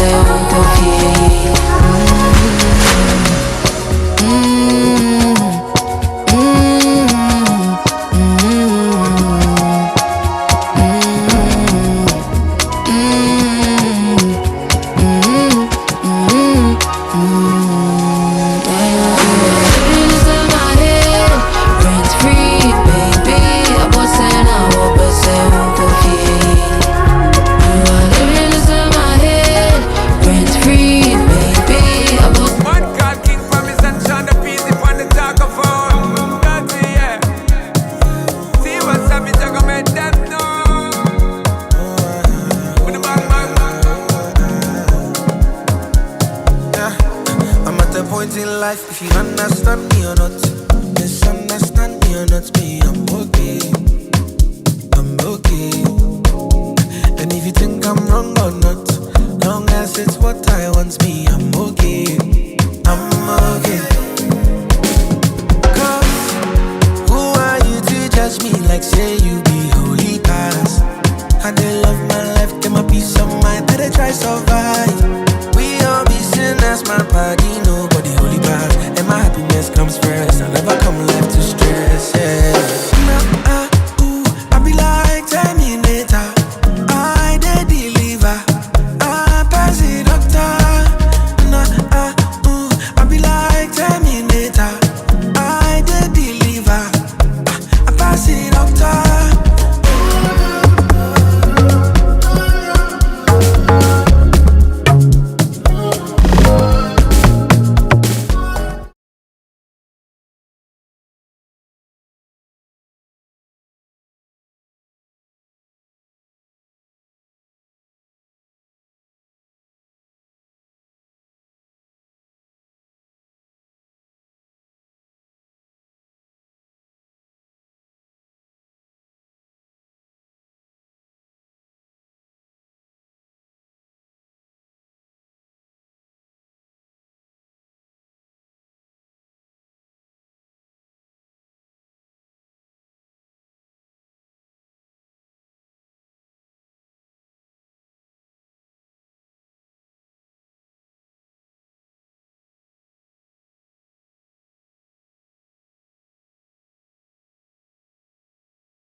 Excellent medical education, small classes, excellent faculty, and support for that dream of yours to become a medical doctor. Apply today to the Accra College of Medicine at East Legon. They have graduated 4 batches of doctors so far. Go to acm.edu.gh or call 050-158-0578. You can also try 050-155-0665. Now, ACM, educating doctors with heart power. So the University of Ghana Business School is opening applications for its 1-year Sandwich Masters programs. Now the programs on offer are MSc Accounting and Finance, MSc Business Analytics, MSc Clinical Leadership and Management, MSc Financial Risk Management, MSc Hospitality, and Tourism Management, MSc International Business, MSc Logistics and Transportation Management, MA Marketing Strategy, MA Organizational Leadership and Governance, MSc Procurement and Supply Chain Management, and MA Public Sector Management. Join the virtual information sessions on the programs on today, Tuesday, January 9, 2024. Next week, Wednesday, January 17, 2024. Now, the links for the information session can be found on all University of Ghana Business School social media pages. The deadline for application is Wednesday, January 31, 2024. For inquiries, kindly visit University of Ghana Business School website on ugbs.ug.edu.gh. You can also call 0595 508 270 or 0303 964478. All right, let's get into it. We'll be joined shortly by Akwesi Agyeman, who heads the Ghana Tourism Authority. But here in the studio, Diallo Sumbri is president of the African American Association of Ghana. He also happens to be, in his spare time, Nkosohene of Nyamebechere, which is in the Ikuapem North District. Diallo, maybe we'll start with this year, right? Experience Ghana is one of the big pillars of this whole return. What has been your experience of Ghana in 2023? How did we do with our December plans for tourism? Well, I've been in Ghana for a while, about 5 years. I've been involved with the year of return, since the year of return and before the year of return, and been observing and somewhat involved in beyond the return. So I could say that I've actively participated in every year. At the beginning of this year, or really towards the middle and the end of this year, one of the things that I was impressed with is that it seemed to be more events outside of Accra. At least events that were being supported by the Beyond the Return initiative. So, I was impressed with the fact that Beyond the Return put out the call for events. They put out a call once or twice or three times. The fact that they released this calendar of events, and the fact that you saw more events outside of Accra. Now, I can't give you the percentage, the amount, the number, but that was one thing that I thought was good, because some of the criticisms early on was that everything is based in Accra. And if it's experience, so many people who come here, they say, I've been to Ghana. You haven't been to Ghana, Charlie. You've been to Accra. But Ghana is 16 regions. It's a large country, so many different cultures, languages, foods. So I think more people are starting to go outside of Accra, which is good, which is really good. In early December, I was talking with some of my friends, and I said, hey, it feels kind of light to me. In the beginning, I didn't feel the same vibe and energy as last year. Like just the excitement of this. But we didn't have Afro Nation.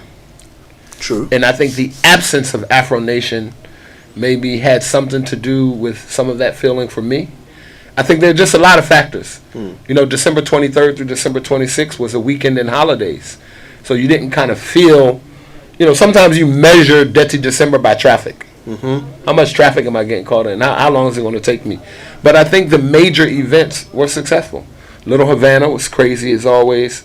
Afrofuture recorded its largest number of attendees to date. You had some of the same, I don't want to say the same, but I want to say the normal celebrities that are here that kind of come every year. Boris Kodjoe returned with his Full Circle Festival, but this time in the form of an economic summit. You saw some new faces. Earn Your Leisure, the finance podcast. So you saw some new things. But I'm just as interested in seeing the actual numbers as you are. For my team, this was a landmark December for us. We hosted a group of 300 people in my business, so we got an opportunity to see what it's like moving 300 people through December who not only came to celebrate, but who also came to invest in Ghana, right, and to help Ghana. And they came and they did $100,000 worth of community impact while they were here as well. So, that's kind of a overall summary, but I feel like it's growing. There's always challenges, and Your group had 300 people in town. Yeah, 300 people in town. Now, what that means is that you obviously market Ghana, to your target audience out in the diaspora. You get them to, commit their resources and time and come here. Yes. What is that conversation like? What is it about the Ghana experience that you sell to them, and how do you go about doing that? What do you say to your potential customer to get them into Ghana in December? Well, it's several things. One, at this point, I don't have to say a lot. They come to us. So we have a very specific business model, and we choose our customers. So there are some people who want to come to Ghana, no matter how good the money is. We say no if we don't feel like they're a good customer. But this was a conversation that started a year ago. So they wanted to come last year, and we said, no, it's June, we can't get you the hotels, and we have a reputation, and we have to promise what we deliver. We have to deliver what we promise. Now, if you want to come next year, I could fulfill all my promises for you. So this started a year ago. Our relationships with the hotels, booking hotels, transportation, and designing what this is. And this was them saying we want to come to Ghana. So a lot of our business, our specific business, my company, the Adinka Group, comes from referrals. So people refer others to us because they know we've been around, they know we helped start the year of return, and they come to us and say, hey, we want to come to Ghana. What we always do is tell people Ghana is the perfect mix of tradition and modernity. You can get everything here, right? You can go somewhere and get fufu, you can get omoto, you can get palm nut soup and eat with your hands. And at the same thing, you can go get steak and lobster. You can get all of that in the same place. You can pop bottles of champagne, or you can go to a local dive bar and drink apetiche. So you get all of these things, and I think Ghana has done such an excellent job marketing itself since the year of return that now so many black people of African descent around the world, a trip to Ghana has moved from a bucket list to a to-do list. Right? 5 years ago it was, if I make it to Africa, if I happen to make it to Africa one day, I'll be grateful. Now it's, I'm going to Ghana next year. Look at if you think about the number of tour companies and people who bring people to Ghana, I've seen it increase every year. From 2019, where it was just those main licensed tour companies in Ghana who were bringing people, to now you have somebody came to Ghana one time. They went home, they quit their job, they moved back, and then they decided to start bringing groups of people, right? You have other newer companies, younger. So you have so many people now experiencing Ghana, and no one knows what it is. No one knows why when you come to Ghana, you get this vibe, you get this feeling. I heard that it's because of the gold in the ground. Now, I'm a spiritual person, so I believe in things that are unseen. So it made sense to me, because when I came, I couldn't put my finger on what was it that I was feeling here, what was the draw. Because they say because there's so much gold in the ground, and most of us know that gold is one of the best conductors of electricity. Ghana is also the largest landmass to the center of the world, 0 degrees longitude, 0 degrees latitude. So the sun is always in our shoulder, right? So if you think about the sun, and the sun energy entering the top of your head, going through your body to the bottom of the feet, and the gold in the ground, I believe that Ghana is a special place. This is my own personal belief. This is not coming from anywhere else. Nobody's paying me to say this. This is because of how I feel when I'm here, right? This is how I particularly feel, and I've traveled around Africa.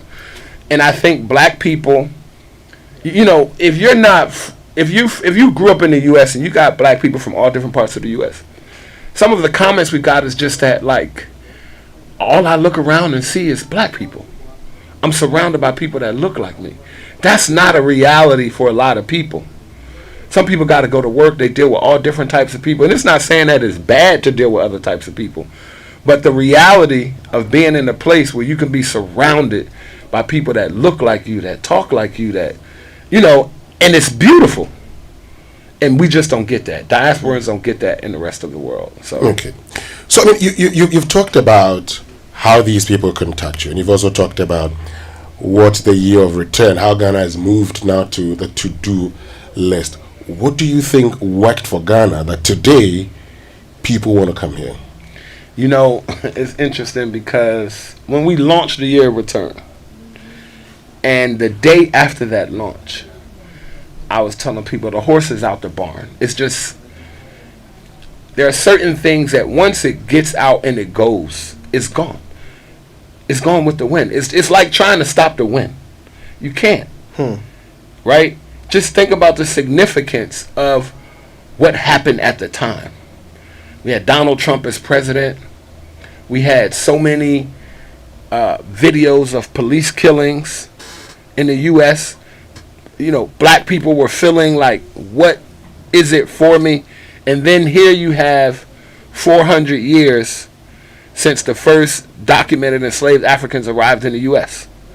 So you have all of these things come together, and then you have, for some reason, when black people feel attacked, the safest thing for us to do is to get as close to Africa as we can. It's to go back to our roots. So if you think about the past 5 years, take a look at it. Even after COVID, there's a freedom. I mean, we can get into the celebrities that come here, the impressions, the Instagram, the photos, the food. So black people, just think about the fact that people are talking to each other, man. I just saw a post online where a lady is basically like, black people, if you have not been to Ghana, you are missing out on your life. Like, people are sharing this thing. It's growing. We haven't really scraped. We haven't really got there yet. We haven't got there yet. We haven't got there yet because we're not ready to get there. I mean, can we host 250,000 people in Ghana? Like, what is the limit? Think about how many beds we have in our crowd. So there's more things that we need, but people are coming. People are coming, and black people are feeling the freedom that they feel in Africa. Yeah, you know, through Ghana. Would you agree? Yeah, I do. But one other thing, because you've been talking about 300 people coming in. How long were they here? 10 days. 10 days, and within the 10 days, what did they do? So for 10 days, we visited 5 regions. Of course, all 300 people couldn't go to 5 regions, but with a group like that, I mean, we definitely took everybody to Cape Coast, to the dungeon. And what we do with groups like that is we break them up into smaller groups. So we had people go to Mount Gimme, we had people go to Tafo, to the Monkey Sanctuary, we had people go to Boti Falls, we had people go to Ebri, we had people going to Ada, to Aqua Safari. So we break people up. We had people doing ATV riding. So we had people going throughout Accra, not as a group, but separately. We had people doing cooking classes, learning how to, make jollof. So you have to create experiences for people. And for us, it's important, right? Because our mission is to help every person of African descent visit the African continent at least once. And ticket prices are high. Some people pay upwards of like $3,500 for an economy ticket, bro. Not first class, not business class, an economy ticket. Business class, first class tickets were like $8,000, $12,000. People were spending money to come, right? So for us, it's really important that on your first trip, you have an incredible time. We can be unforgiving sometimes when it comes to Africa. And if you come here and have a horrible time, you may not ever come back. As opposed to if you have a horrible time in France. You can go to France and get bed bugs and then just be like, oh, I'll go back after the bed bugs leave. You're a little bit more forgiving, right? But when you come here, it has to be done well. So we plan for a year. And the result of these 300 people is they want to come back. Some of them want to come back with their families. Some want to come back with their churches. So many people now saying, I want to come back. In December itself, it's the holiday break. Like it's hard to get around December. It's Christmas time. It's already a festive season in the air. You get a chance to meet people from the UK. You meet Ghanaians from the UK, Ghanaians from the US, Ghanaians from Australia, France. You meet Africans from all around the world. They all converge in Accra for this mecca of black excellence, and the vibe. It's just, the energy is unmatched. The energy is unmatched, and you can't really measure energy. You understand what I'm saying? Yeah. Diallo Sombre is our guest. He's the president of the African American Association of Ghana and the Nkoswahine of Nyame Bechre. Nyame Bechre, That's right. 1-for-1 champion. Indeed, in the Kapim North District, Nana One is helping us really understand the Beyond the Return initiative from the other side of the coin, right? Getting us an insight into what it is that drives these large numbers of people as tourists into Ghana. When we come back from these messages, we want to explore the future. We want to look at sustainability. What can we do to make this better?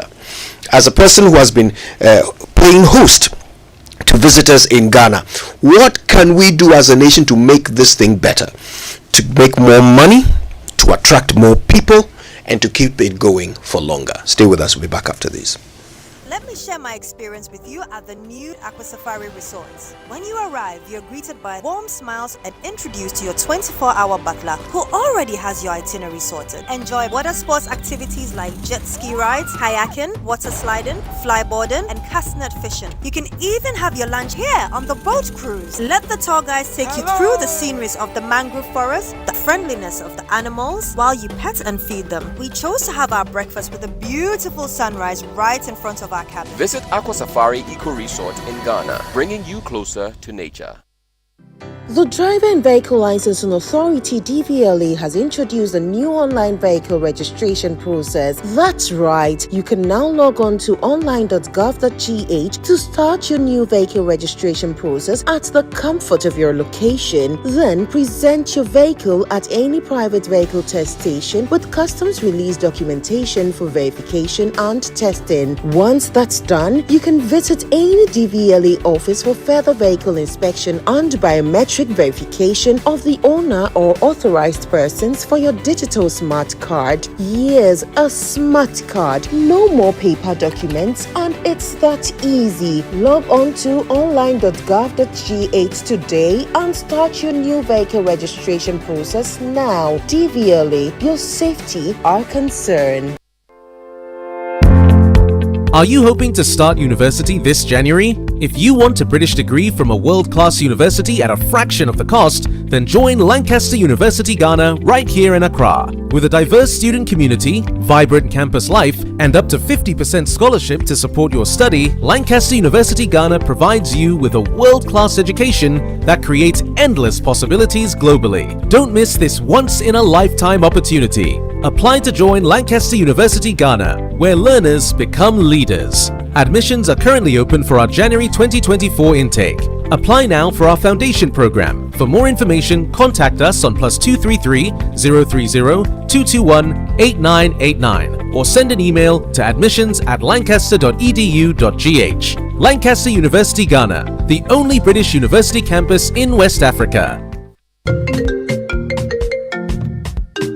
Hello, Linda! You won't believe what I am planning next. I want to start my postgraduate degree, buy a car, and build my dream home. But you know what's stopping me? What's that, Mike? Money, that be my biggest wahala. Oh, you are sorted, Cry. With a GCB Big Move personal loan promo, you can borrow up to a whopping 400,000 Ghana cedis at a significantly reduced interest rate in less than 24 hours. Like seriously? How do I qualify? Yes, it's available to all GCB salary account holders. Plus, you get a 2-month grace period before you start to pay back. Suskets! I'm opening an account with GCB now. Get a personal loan of up to 400,000 Ghana cedis at a significantly reduced interest rate in less than 24 hours. Call 0800 422 422 or visit your nearest GCB branch today to fund your next big move as we celebrate 70 years of greatness. T's and C's apply. GCB Bank, your bank for life.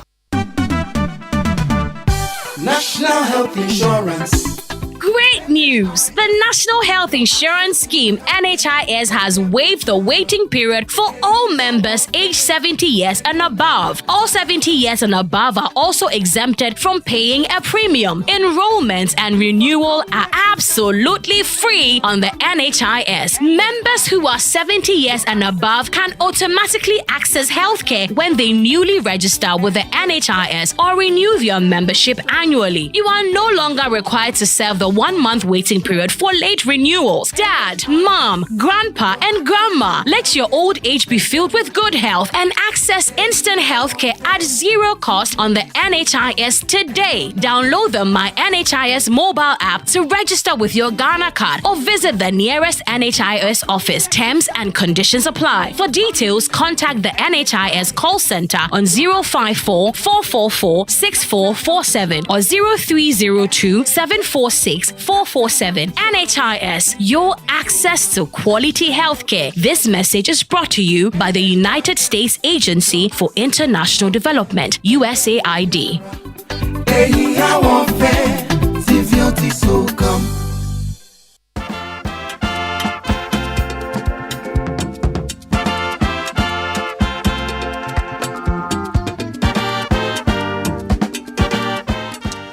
Welcome back. It's just about 16 minutes past 9 on the Super Morning Show, and today we're talking tourism, particularly beyond the return, trying to assess its impact so far and what we can do to make it even better. Diallo Sumbri, President of the African American Association of Ghana, is our guest. We're also hoping to be joined, before we wrap this up, by Akwesi Agyeman, who of course heads the Ghana Tourism Authority. Very keen to hear from him because we want to get a general idea of the official position on the impact and performance of the Beyond the Return program. But here in the studio, Diallo has been giving us, a peek behind the curtain as one of those who plays host to hundreds of visitors to Ghana every December. And before the break, I was talking about how we should explore how to sustain this, make it even better. Diallo, December now is established. Ghana is the place to be globally. December. Mm-hmm. But what about the rest of the year? What can we do? So, this has been a conversation, a private conversation that we've been having. So there's something that's really important. Like, if you believe in what it is that we're doing, then you have to own it, right? My belief in the year of return, my belief in having people of African descent visit Ghana doesn't really have much to do with the concept of the year of return or beyond the return. I own it. So I believe the concept of returning is something that's my responsibility and my obligation to the Creator. That's why I was put on this earth. It's to help black people visit Africa. So we need more people who takes a level of ownership, right? Because if you take a level of ownership, you're going to move differently. So it's really up to us. It's up to the tour associations. It's up to Ghana Tourism Federation. It's up to all of those independent businesses to find a way to be creative, to attract people to come to Ghana other times of the year. Right? Mind you, now the Ghana Tourism Authority are doing what they're supposed to do in so many ways, right? Easter is big. They have the paragliding thing in Kweu, and people come to Kweu for Easter, and there are other times of the year, but December is something that's kind of grown, and then we got to give it some time for something else. I have a few projects that I'm working on for 2024, mainly 2025, that I will hope will bring the spring break, right? If you think about black people in the U.S. and colleges, they go somewhere for spring break. So that idea about spring break, which would be around April time, to bring a large group of people that could help spark something. But this is just an independent thought and idea. What I do think is that we could use more energy and strength behind Ghana's traditional festivals. So being Nkosuhene of Yamebeshre and Akuapem, in our own strategy, we're looking at how can we help Ojira to bring more people for Ojira to experience Ojira, right? The same way that somebody needs to do the same way for Homo. Like, so all of these traditional Ghanaian festivals that are happening that people really love, right? Think about Chalewate. This year Chalewate was at Black Star Square and not in Jamestown.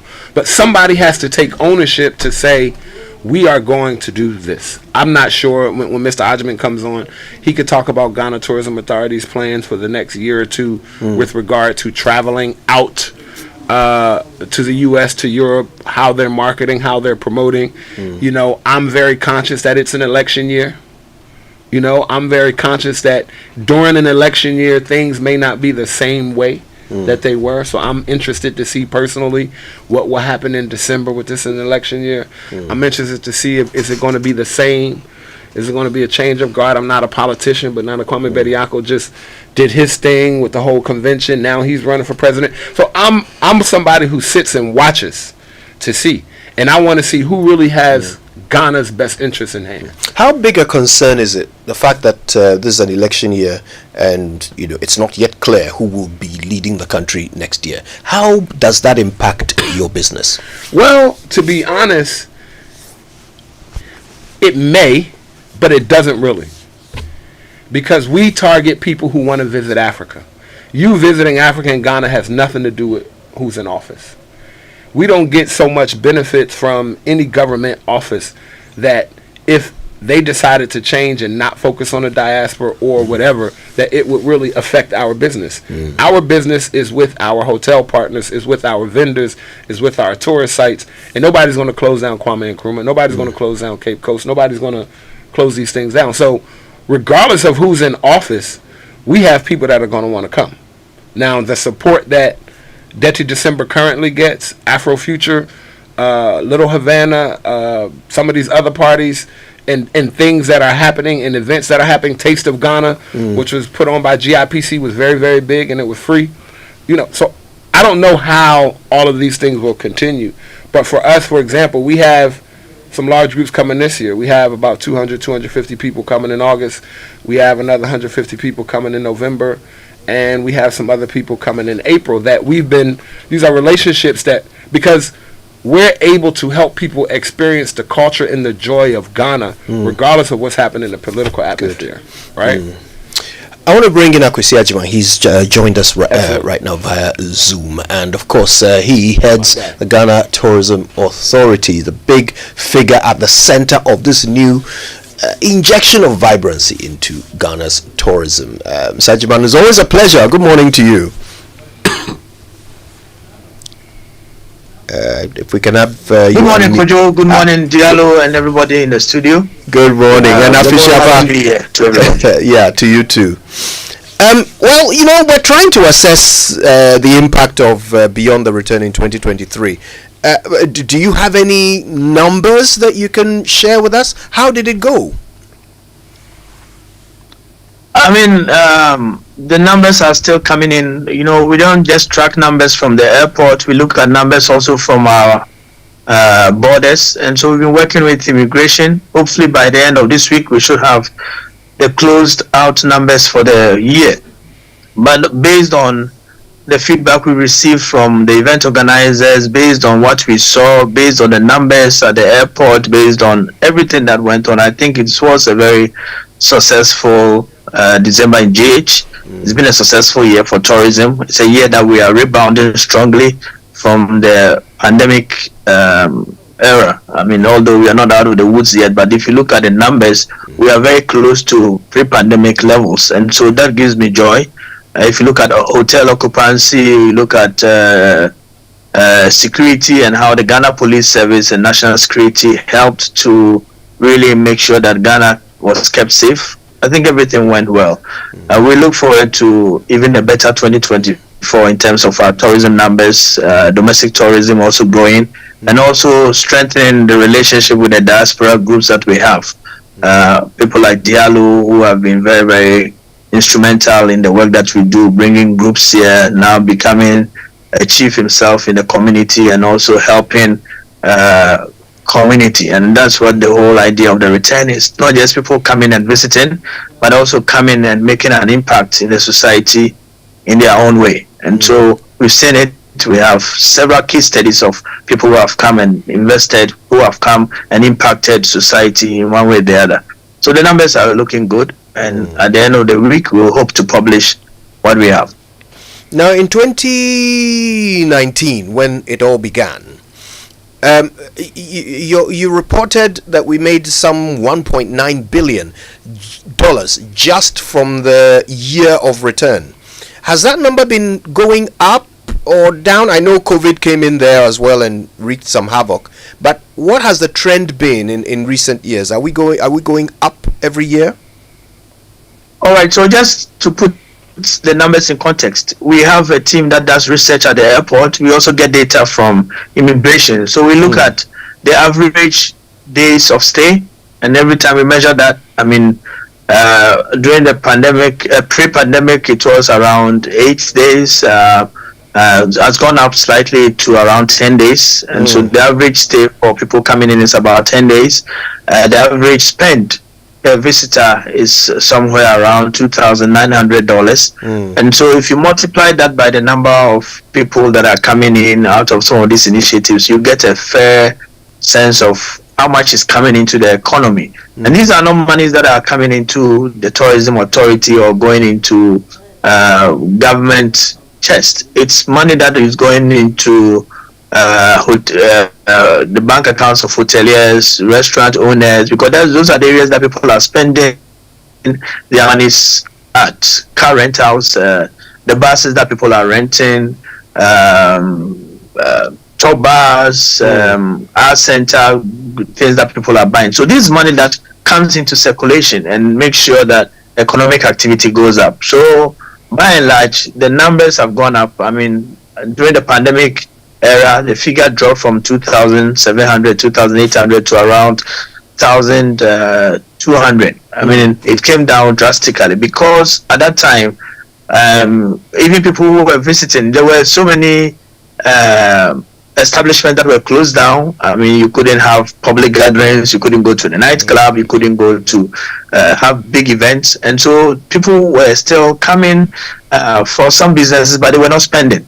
I mean, once the system opened up, now you get more people spending, and now people are coming in and staying longer. We've also seen a strong inflow of business travelers coming in, because after the return, what we call beyond the return also looks at investing Ghana, another thing. So everything is looking up, the numbers are going up, and I believe that as we try to consolidate the gains, I mean, we are almost 5 years into the beyond the return, and so we are doing a very strategic review of what we have been able to achieve. What are some of the challenges that people are facing? I mean, we've asked the diaspora to come and invest. So what are the pathways of investment? How can we ease those pathways for them?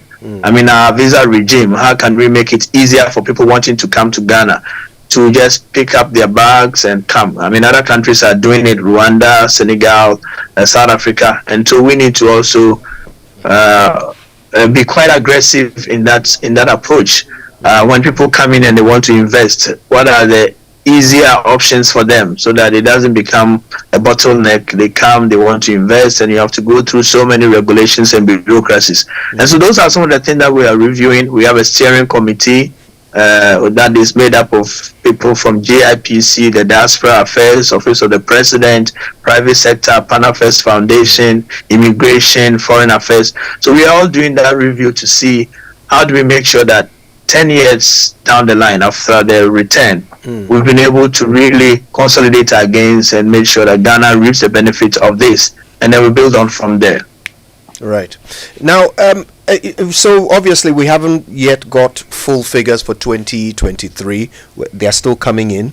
But your report for 2022, the tourism report for 2022, had some very impressive numbers.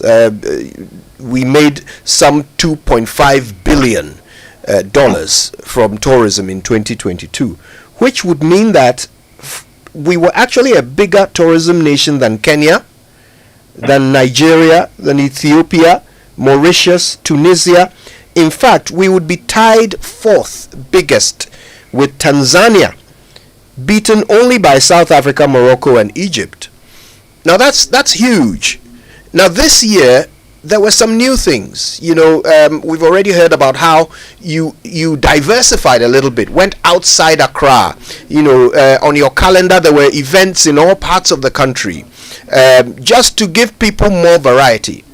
Are you expecting to do even better in 2023 than this impressive turnout in 22?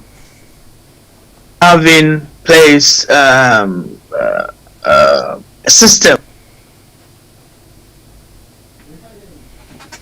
Sometimes, if you look at, for example, people coming in and how they are spending their money, our research is not as deep a dive as what statistical service would do. So currently we are working with them to really validate some of these numbers. I mean, we take a very simple approach. People are coming, this is how much they are spending, times the number of people who have come.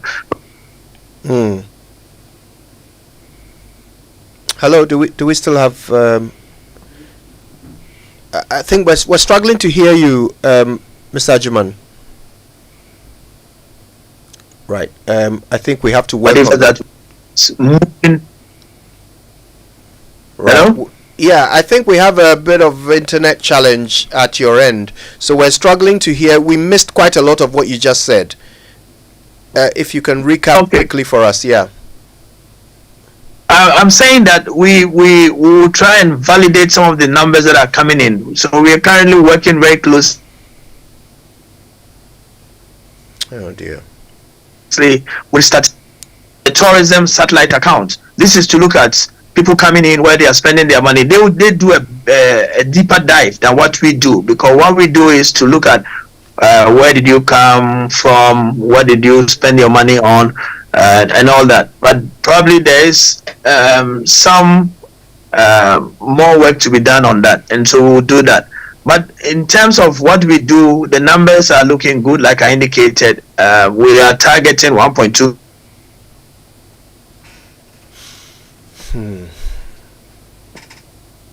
million for numbers. I know we'll be that close, because last year, 2022, we ended the year around 917, and so that is the benchmark. And we want to push ourselves to bring the pandemic levels of 1.2.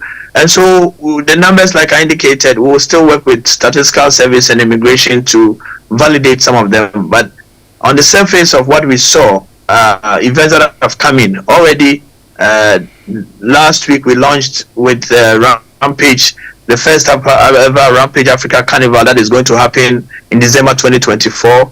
Event organizers, most of them have indicated to us that they are coming back. There are few who have challenges in terms of support, in terms of infrastructure support, where the events, sponsorship from corporate bodies, that is also dwindling because of economic reasons. And so we will continue to hold hands with event organizers, hold hands with people who are in the space. We take a cue from what the tour operators are doing, groups that are coming, big diaspora groups that are coming in, and how we can make sure that their landing is safer and smoother. I mean, so it's a shared responsibility between ourselves, GIPC, Diaspora Affairs, and all the other agencies that have something to do with diaspora attraction, diaspora engagements, and the rest. Now, we've been talking about sustainability, and of course, we've succeeded in making Ghana the December destination. You know, all the big parties are a big draw to, you know, people from around the world, particularly Africans in the diaspora. But what can we do about the rest of the year, the 11-month calendar that is not as packed as our Christmas calendar? What can we do to make Ghana attractive all year round? I mean, I think we are doing that. I mean, what we call segmentation in tourism. You need to look at your different segments and what attracts them.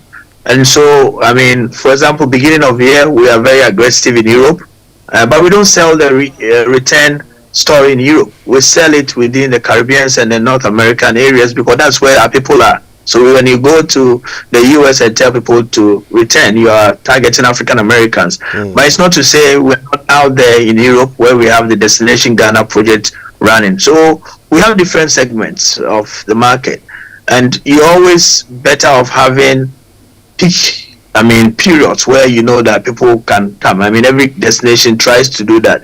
And so if you try and spread yourself too thin, sometimes you will not be able to attract.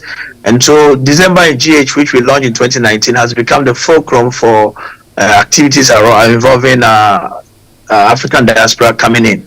But in the beginning of the year, for example, this week we have a team going to Holland. We have the Vacanti Fair where we target European adventure tourists coming in, and we have adventure sites. We have Kakum, we have Mole, and all that. So we do that, and then we go into the period of Easter where we have paragliding festivals, and that also attracts a lot of people, especially within the sub-region. Nigerians coming in trying to fly. I mean, that's quite a big market for us. And then we move to the summer months. In summer, we have a diaspora programs. We have emancipation. We have Panafest every other year.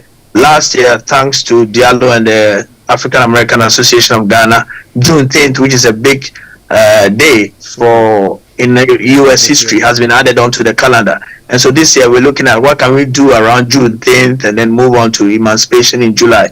And so that was the summer months. And then from there we move to September, which is the month of tourism, where we focus on things. So although the numbers always up, we don't have tourism all year round. It's all year round. I mean, the differences quarter on quarter are not that much. It's just that December becomes the peak period. Now, one of the interesting observations and feedback that we get about our tourism industry is that if I go to Disney World this year and I have a good time and I decide to go back next year with my family, chances are by the time I get there, there will be some new rides, there will be some new attractions, there will be something different.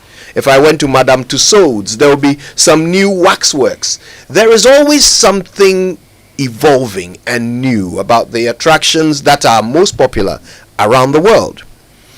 What does Ghana do to ensure that our attractions evolve as well? If I go to Boti Falls this year, what new thing will be there when I go next year? Will I want to go to Boti Falls every year with my family? How are we tackling that aspect of the evolution of our tourist attractions? All right, so it's a combination of product development and also trying to make our sites more interactive. If you take Ghana, I mean, if you came here 2 years ago and you came last year, Kwame Nkrumah Park is not the same. Currently, we have work going on at the Geese Park, around Asundre Park. So that's also another product that is going to be improved. Nationalism Park. Today, for example, tomorrow, we are commissioning the first ever Kente Museum in Bonyue. I can cite Kintampo as an example. If you go there and you had been there 4 years ago, you already see it. Places like in Tonso, I mean, I know the Crab Group and some people have done some work there. So we are doing a lot of product improvements. Currently, we have contractors on site in Salaga, in Pikoro, Tanoboase, Chichire, and Paga. I mean, upgrading all these sites.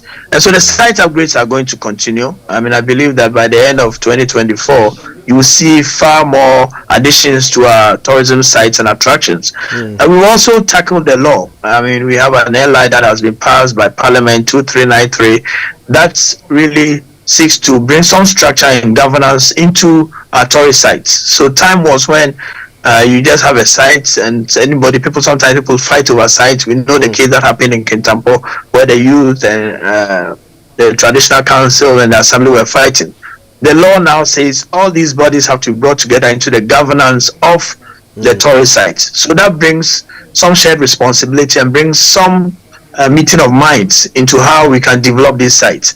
And then also the law is very clear on how these monies that are accrued are going to be invested, or shared. And so everybody who is a key stakeholder, the traditional councils, the assemblies, and everybody who has something to do with it gets a bit of the pie. So that also ensures that things move very smoothly. So site upgrades are going on. We continue to evolve. We continue to add on, like I indicated. Next December, for example, you will have things like Rampage Africa and all those things added on. I'm hoping that we will continue to have our Afro Futures and the rest, and add on to so many things that are available. So I'm very optimistic that we are on the right path, and we will be able to add on a lot of products, and also a lot of activities that will attract people to come to Ghana. I want to bring our guest in the studio back into the conversation now. Nana One, I have a controversial question for you. I might even get Akwesi's take on it as well. Your motivation is to bring Africans from the diaspora back to Africa. That's a very well-defined target. Do you think there is scope for other groups to be drawn in and attracted to the African and Ghanaian story? Would you run tours for, Caucasian Americans from, Virginia, right, to visit Ghana? So I used to say that I didn't get into this business to bring non-Africans to Africa. There's a saying that says Africa for the Africans at home and abroad. However, it's tourism. It's a country. This country can't say we're only going to focus on bringing people from the diaspora. However, Ghana is one of those places that has a lot of remaining heritage sites for people of African descent. So heritage tourism, I think, is very important. And I think it's important not only for people of African descent to study the truth about heritage tourism and the truth about the transatlantic slave trade, but I think it's probably just as important for non-Africans or Europeans to also come and study and learn, right? As what you could say are people whose ancestors have some responsibility in the situation. And I think you have a lot of different companies who focus on different audiences.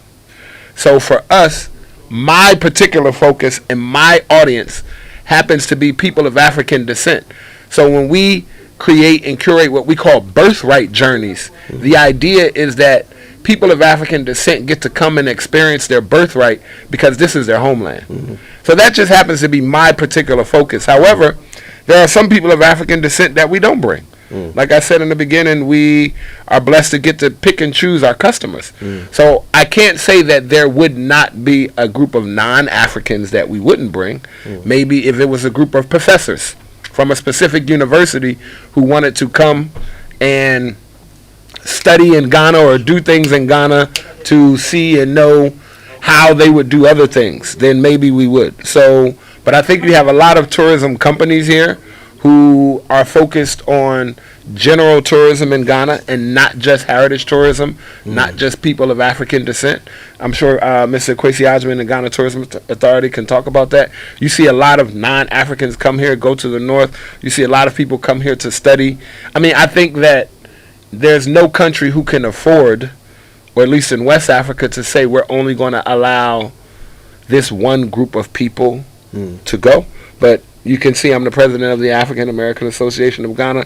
I'm in Kosahini of a small village, and our particular focus is the diaspora, and that's because I consider myself somewhat of a Pan-Africanist in a way. I'm a studier and a believer of what Kwame Nkrumah began when Ghana became first independent, of Marcus Garvey, of W.E.B. Du Bois, of Booker T. Washington, and of all those other great African thought leaders. So that's my particular stance. But in terms of where Ghana is and how Ghana is, I mean, you have Mr. Kwesi Ajman on the line who could address that. But I hope and pray that in the future, regardless of who is head of the political atmosphere in Ghana, that there is a focus that remains on the African diaspora. And I hope that actually begins to translate more into policy. The Office of Diaspora Affairs just released this diaspora engagement policy. Some of it is a little bit disappointing for me in terms of its focus on Africans in the diaspora, historical diaspora, but I'm sure it will grow into becoming more inclusive. So my thing is, tourism is a launching pad for repatriation. And I want black people all over the world to know that you have a choice, right? And you have more than just where you are if you decide. And the work you're doing is important, bringing people the opportunity to come home. And in fact, you asked an important question, which will be the pillar of our final part of the conversation with Diallo Sumbri and Akwesi Ajiman. When we come back from this message, we're going to ask about the capacity for growth. Okay, Diallo made a very important point that if he were to bring 2,000 African Americans to Ghana at a time, do we even have enough beds, in Accra? Or in any other part of the country where we want to take them? Do we have the capacity for the growth we're expecting from this initiative? When we come back, we'll tackle that. Stay with us.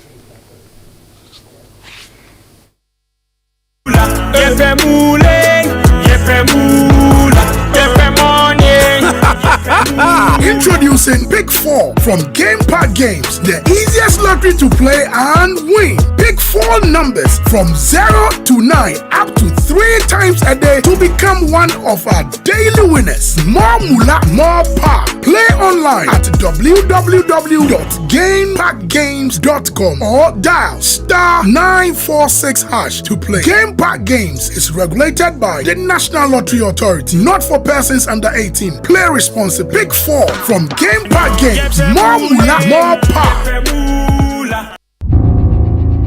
There is something that drives you. The very thought of it fuels you. And even when the road gets rocky, you keep going, just to get the results that matter. It could be about you. It could be the lives you touch. It could be about someone special or something dear to your heart. Such results leave a sweet lingering smile, a sense of fulfillment. That's why you work till late, yet rise with the sun. Yes, your drive knows no limit. Do it with Stanbic Bank, where we spur you on to get the results that matter.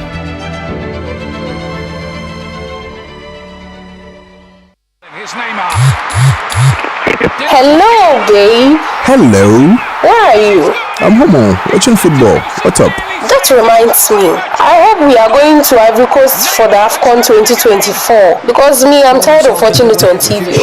Don't worry, babe. I've got everything under control. Then my things are already packed though. Advanced Travels and CAF are making it possible for you to experience AFCON 2024 live in Ivory Coast from 13th January 2024. You can choose to go by air at a rate starting from $1,200 per person and $2,350 for couple, or by road at a rate starting from $890 per person and $1,750 for couple. Your flight, internal transport, daily breakfast, match ticket, and tours are all sorted. So what are you waiting for? Call 0595 500 817 or 0556 310 404 to book now. Advanced Travels, fuel life's beauty.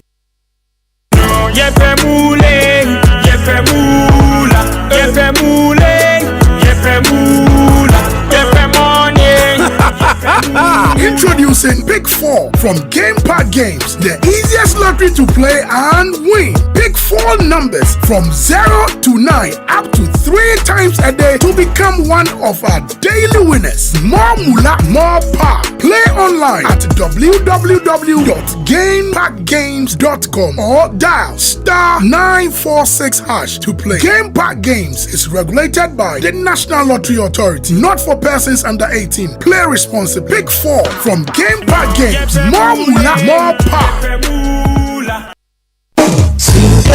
Morning Show.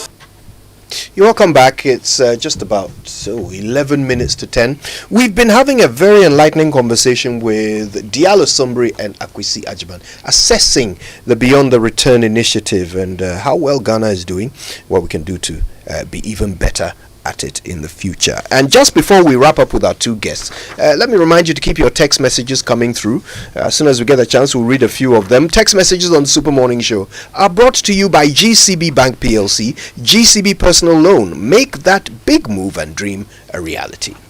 Now make that big move with your biggest and largest bank in Ghana, GCB, and they're offering you, the GCB salaried account holders, personal loans in less than 24 hours to fund your next big move. Now with GCB's big move personal loan promo, you can access up to a whopping 400,000 Ghana cedi at a significantly reduced interest rate with a 2-month repayment grace period to meet your urgent financial obligations with a smile. It's time to make that big move, be it for educational fee payment, buying a car, or building your dream home. GCB makes these dreams a reality and life easier for its customers. So let GCB lend you the needed support to make that big move to take care of those urgent personal needs. Visit the GCB branch or call 0800 422 422 for further inquiries. Terms and conditions apply. GCB is your bank for life. And looking for a medical school right here in Ghana, you can have excellent medical education, small classes, excellent faculty, and support for that dream of yours to become a medical doctor. Apply today to the Accra College of Medicine at East Legon. We've graduated 4 batches of doctors so far. Visit our website. That's acm.edu.gh or call 0501 580578 or 0501 550 665 now. ACM, educating doctors with heart power. All right, don't forget to experience the excellence and global recognition of a British education combined with convenient and affordable experience at Lancaster University, Ghana. Expand your horizons and elevate your career prospects with a British degree delivered right to your doorstep. Apply now and embark on a transformative educational journey that will shape your future. Admissions are currently open for the January 2024 intake. If you want to know more, call Lancaster, go to lancaster.edu.gh or email admissions@lancaster.edu.gh or call 030-221-8989. You can also try 020-960-7008. Lancaster University, Ghana is the only British university campus in West Africa.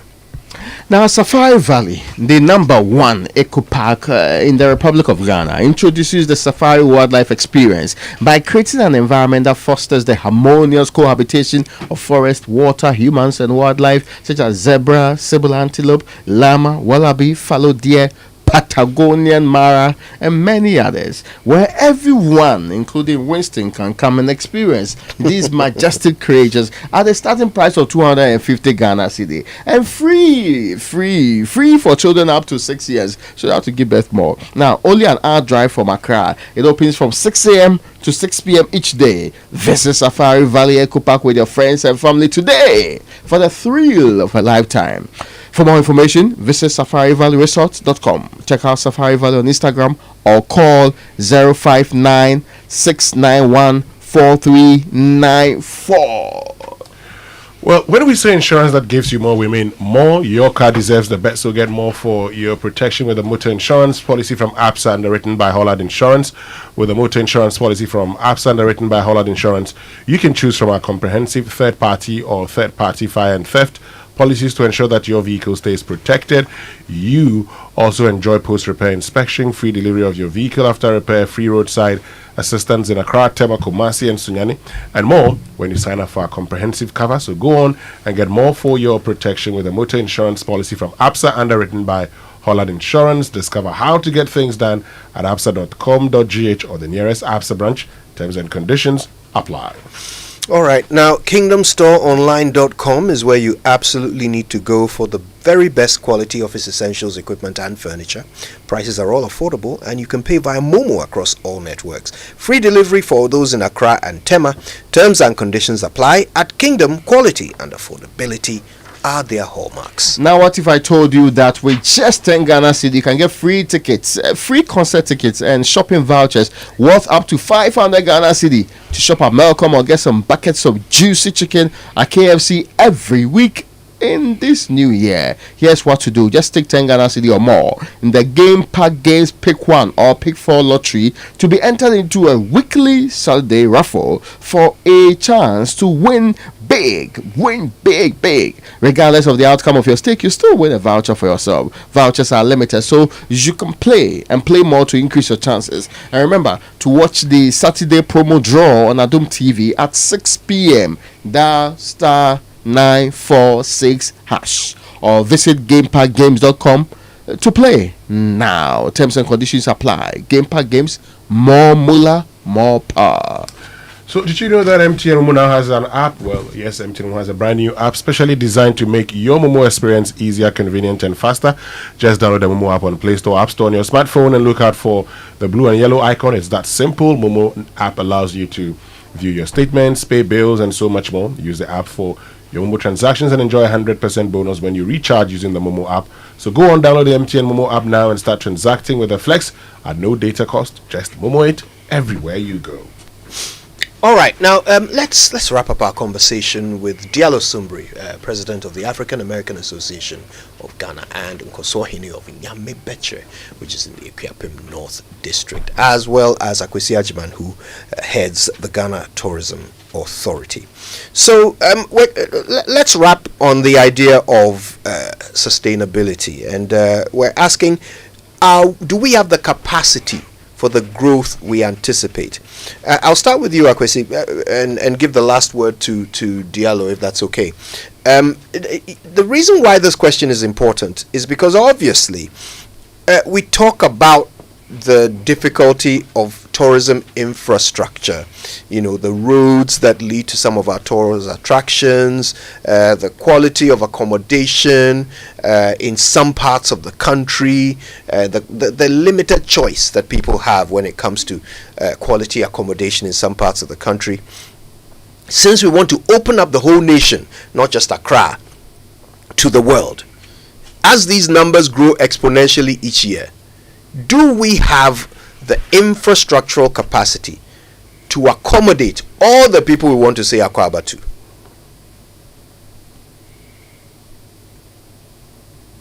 to? Do we still have Mr. Akwesi Ajiman? Right, it would seem we've lost Akwesi. But look, important question. I'd love your take on it. It's an opportunity. One of the things that a lot of people see when they come to Ghana, people with an entrepreneurial mindset, is all they see is opportunity. You've never met a billionaire who didn't solve a problem, right? So it's an opportunity for business people and other people in real estate development to come to Ghana and figure this thing out. The people who do it are going to figure it out. One of the things that I've noticed is real estate in Ghana has become a big theme. It's become a big theme all over the world, and it's actually a part of Dirty December. You see real estate tours, you see people doing luxury, you see people coming. There are people who have money sitting, right? Every bank pretty much has a diaspora affairs officer who's responsible for trying to figure out how do we figure out diaspora mortgages and things like that. For me personally, I have some business partners who are into real estate development out of Atlanta, Georgia, and we have a project called A Journey to 1,000 Rooms. We've just completed the first 13 of those, and we have several other projects where we're looking at building out 1,000 rooms in Ghana. Not just always large hotel chains such as Hilton's and things like that, but we also need some competition, right? In our crowd, we have Kapinski, we have Move and Pick. I have great relationships with both.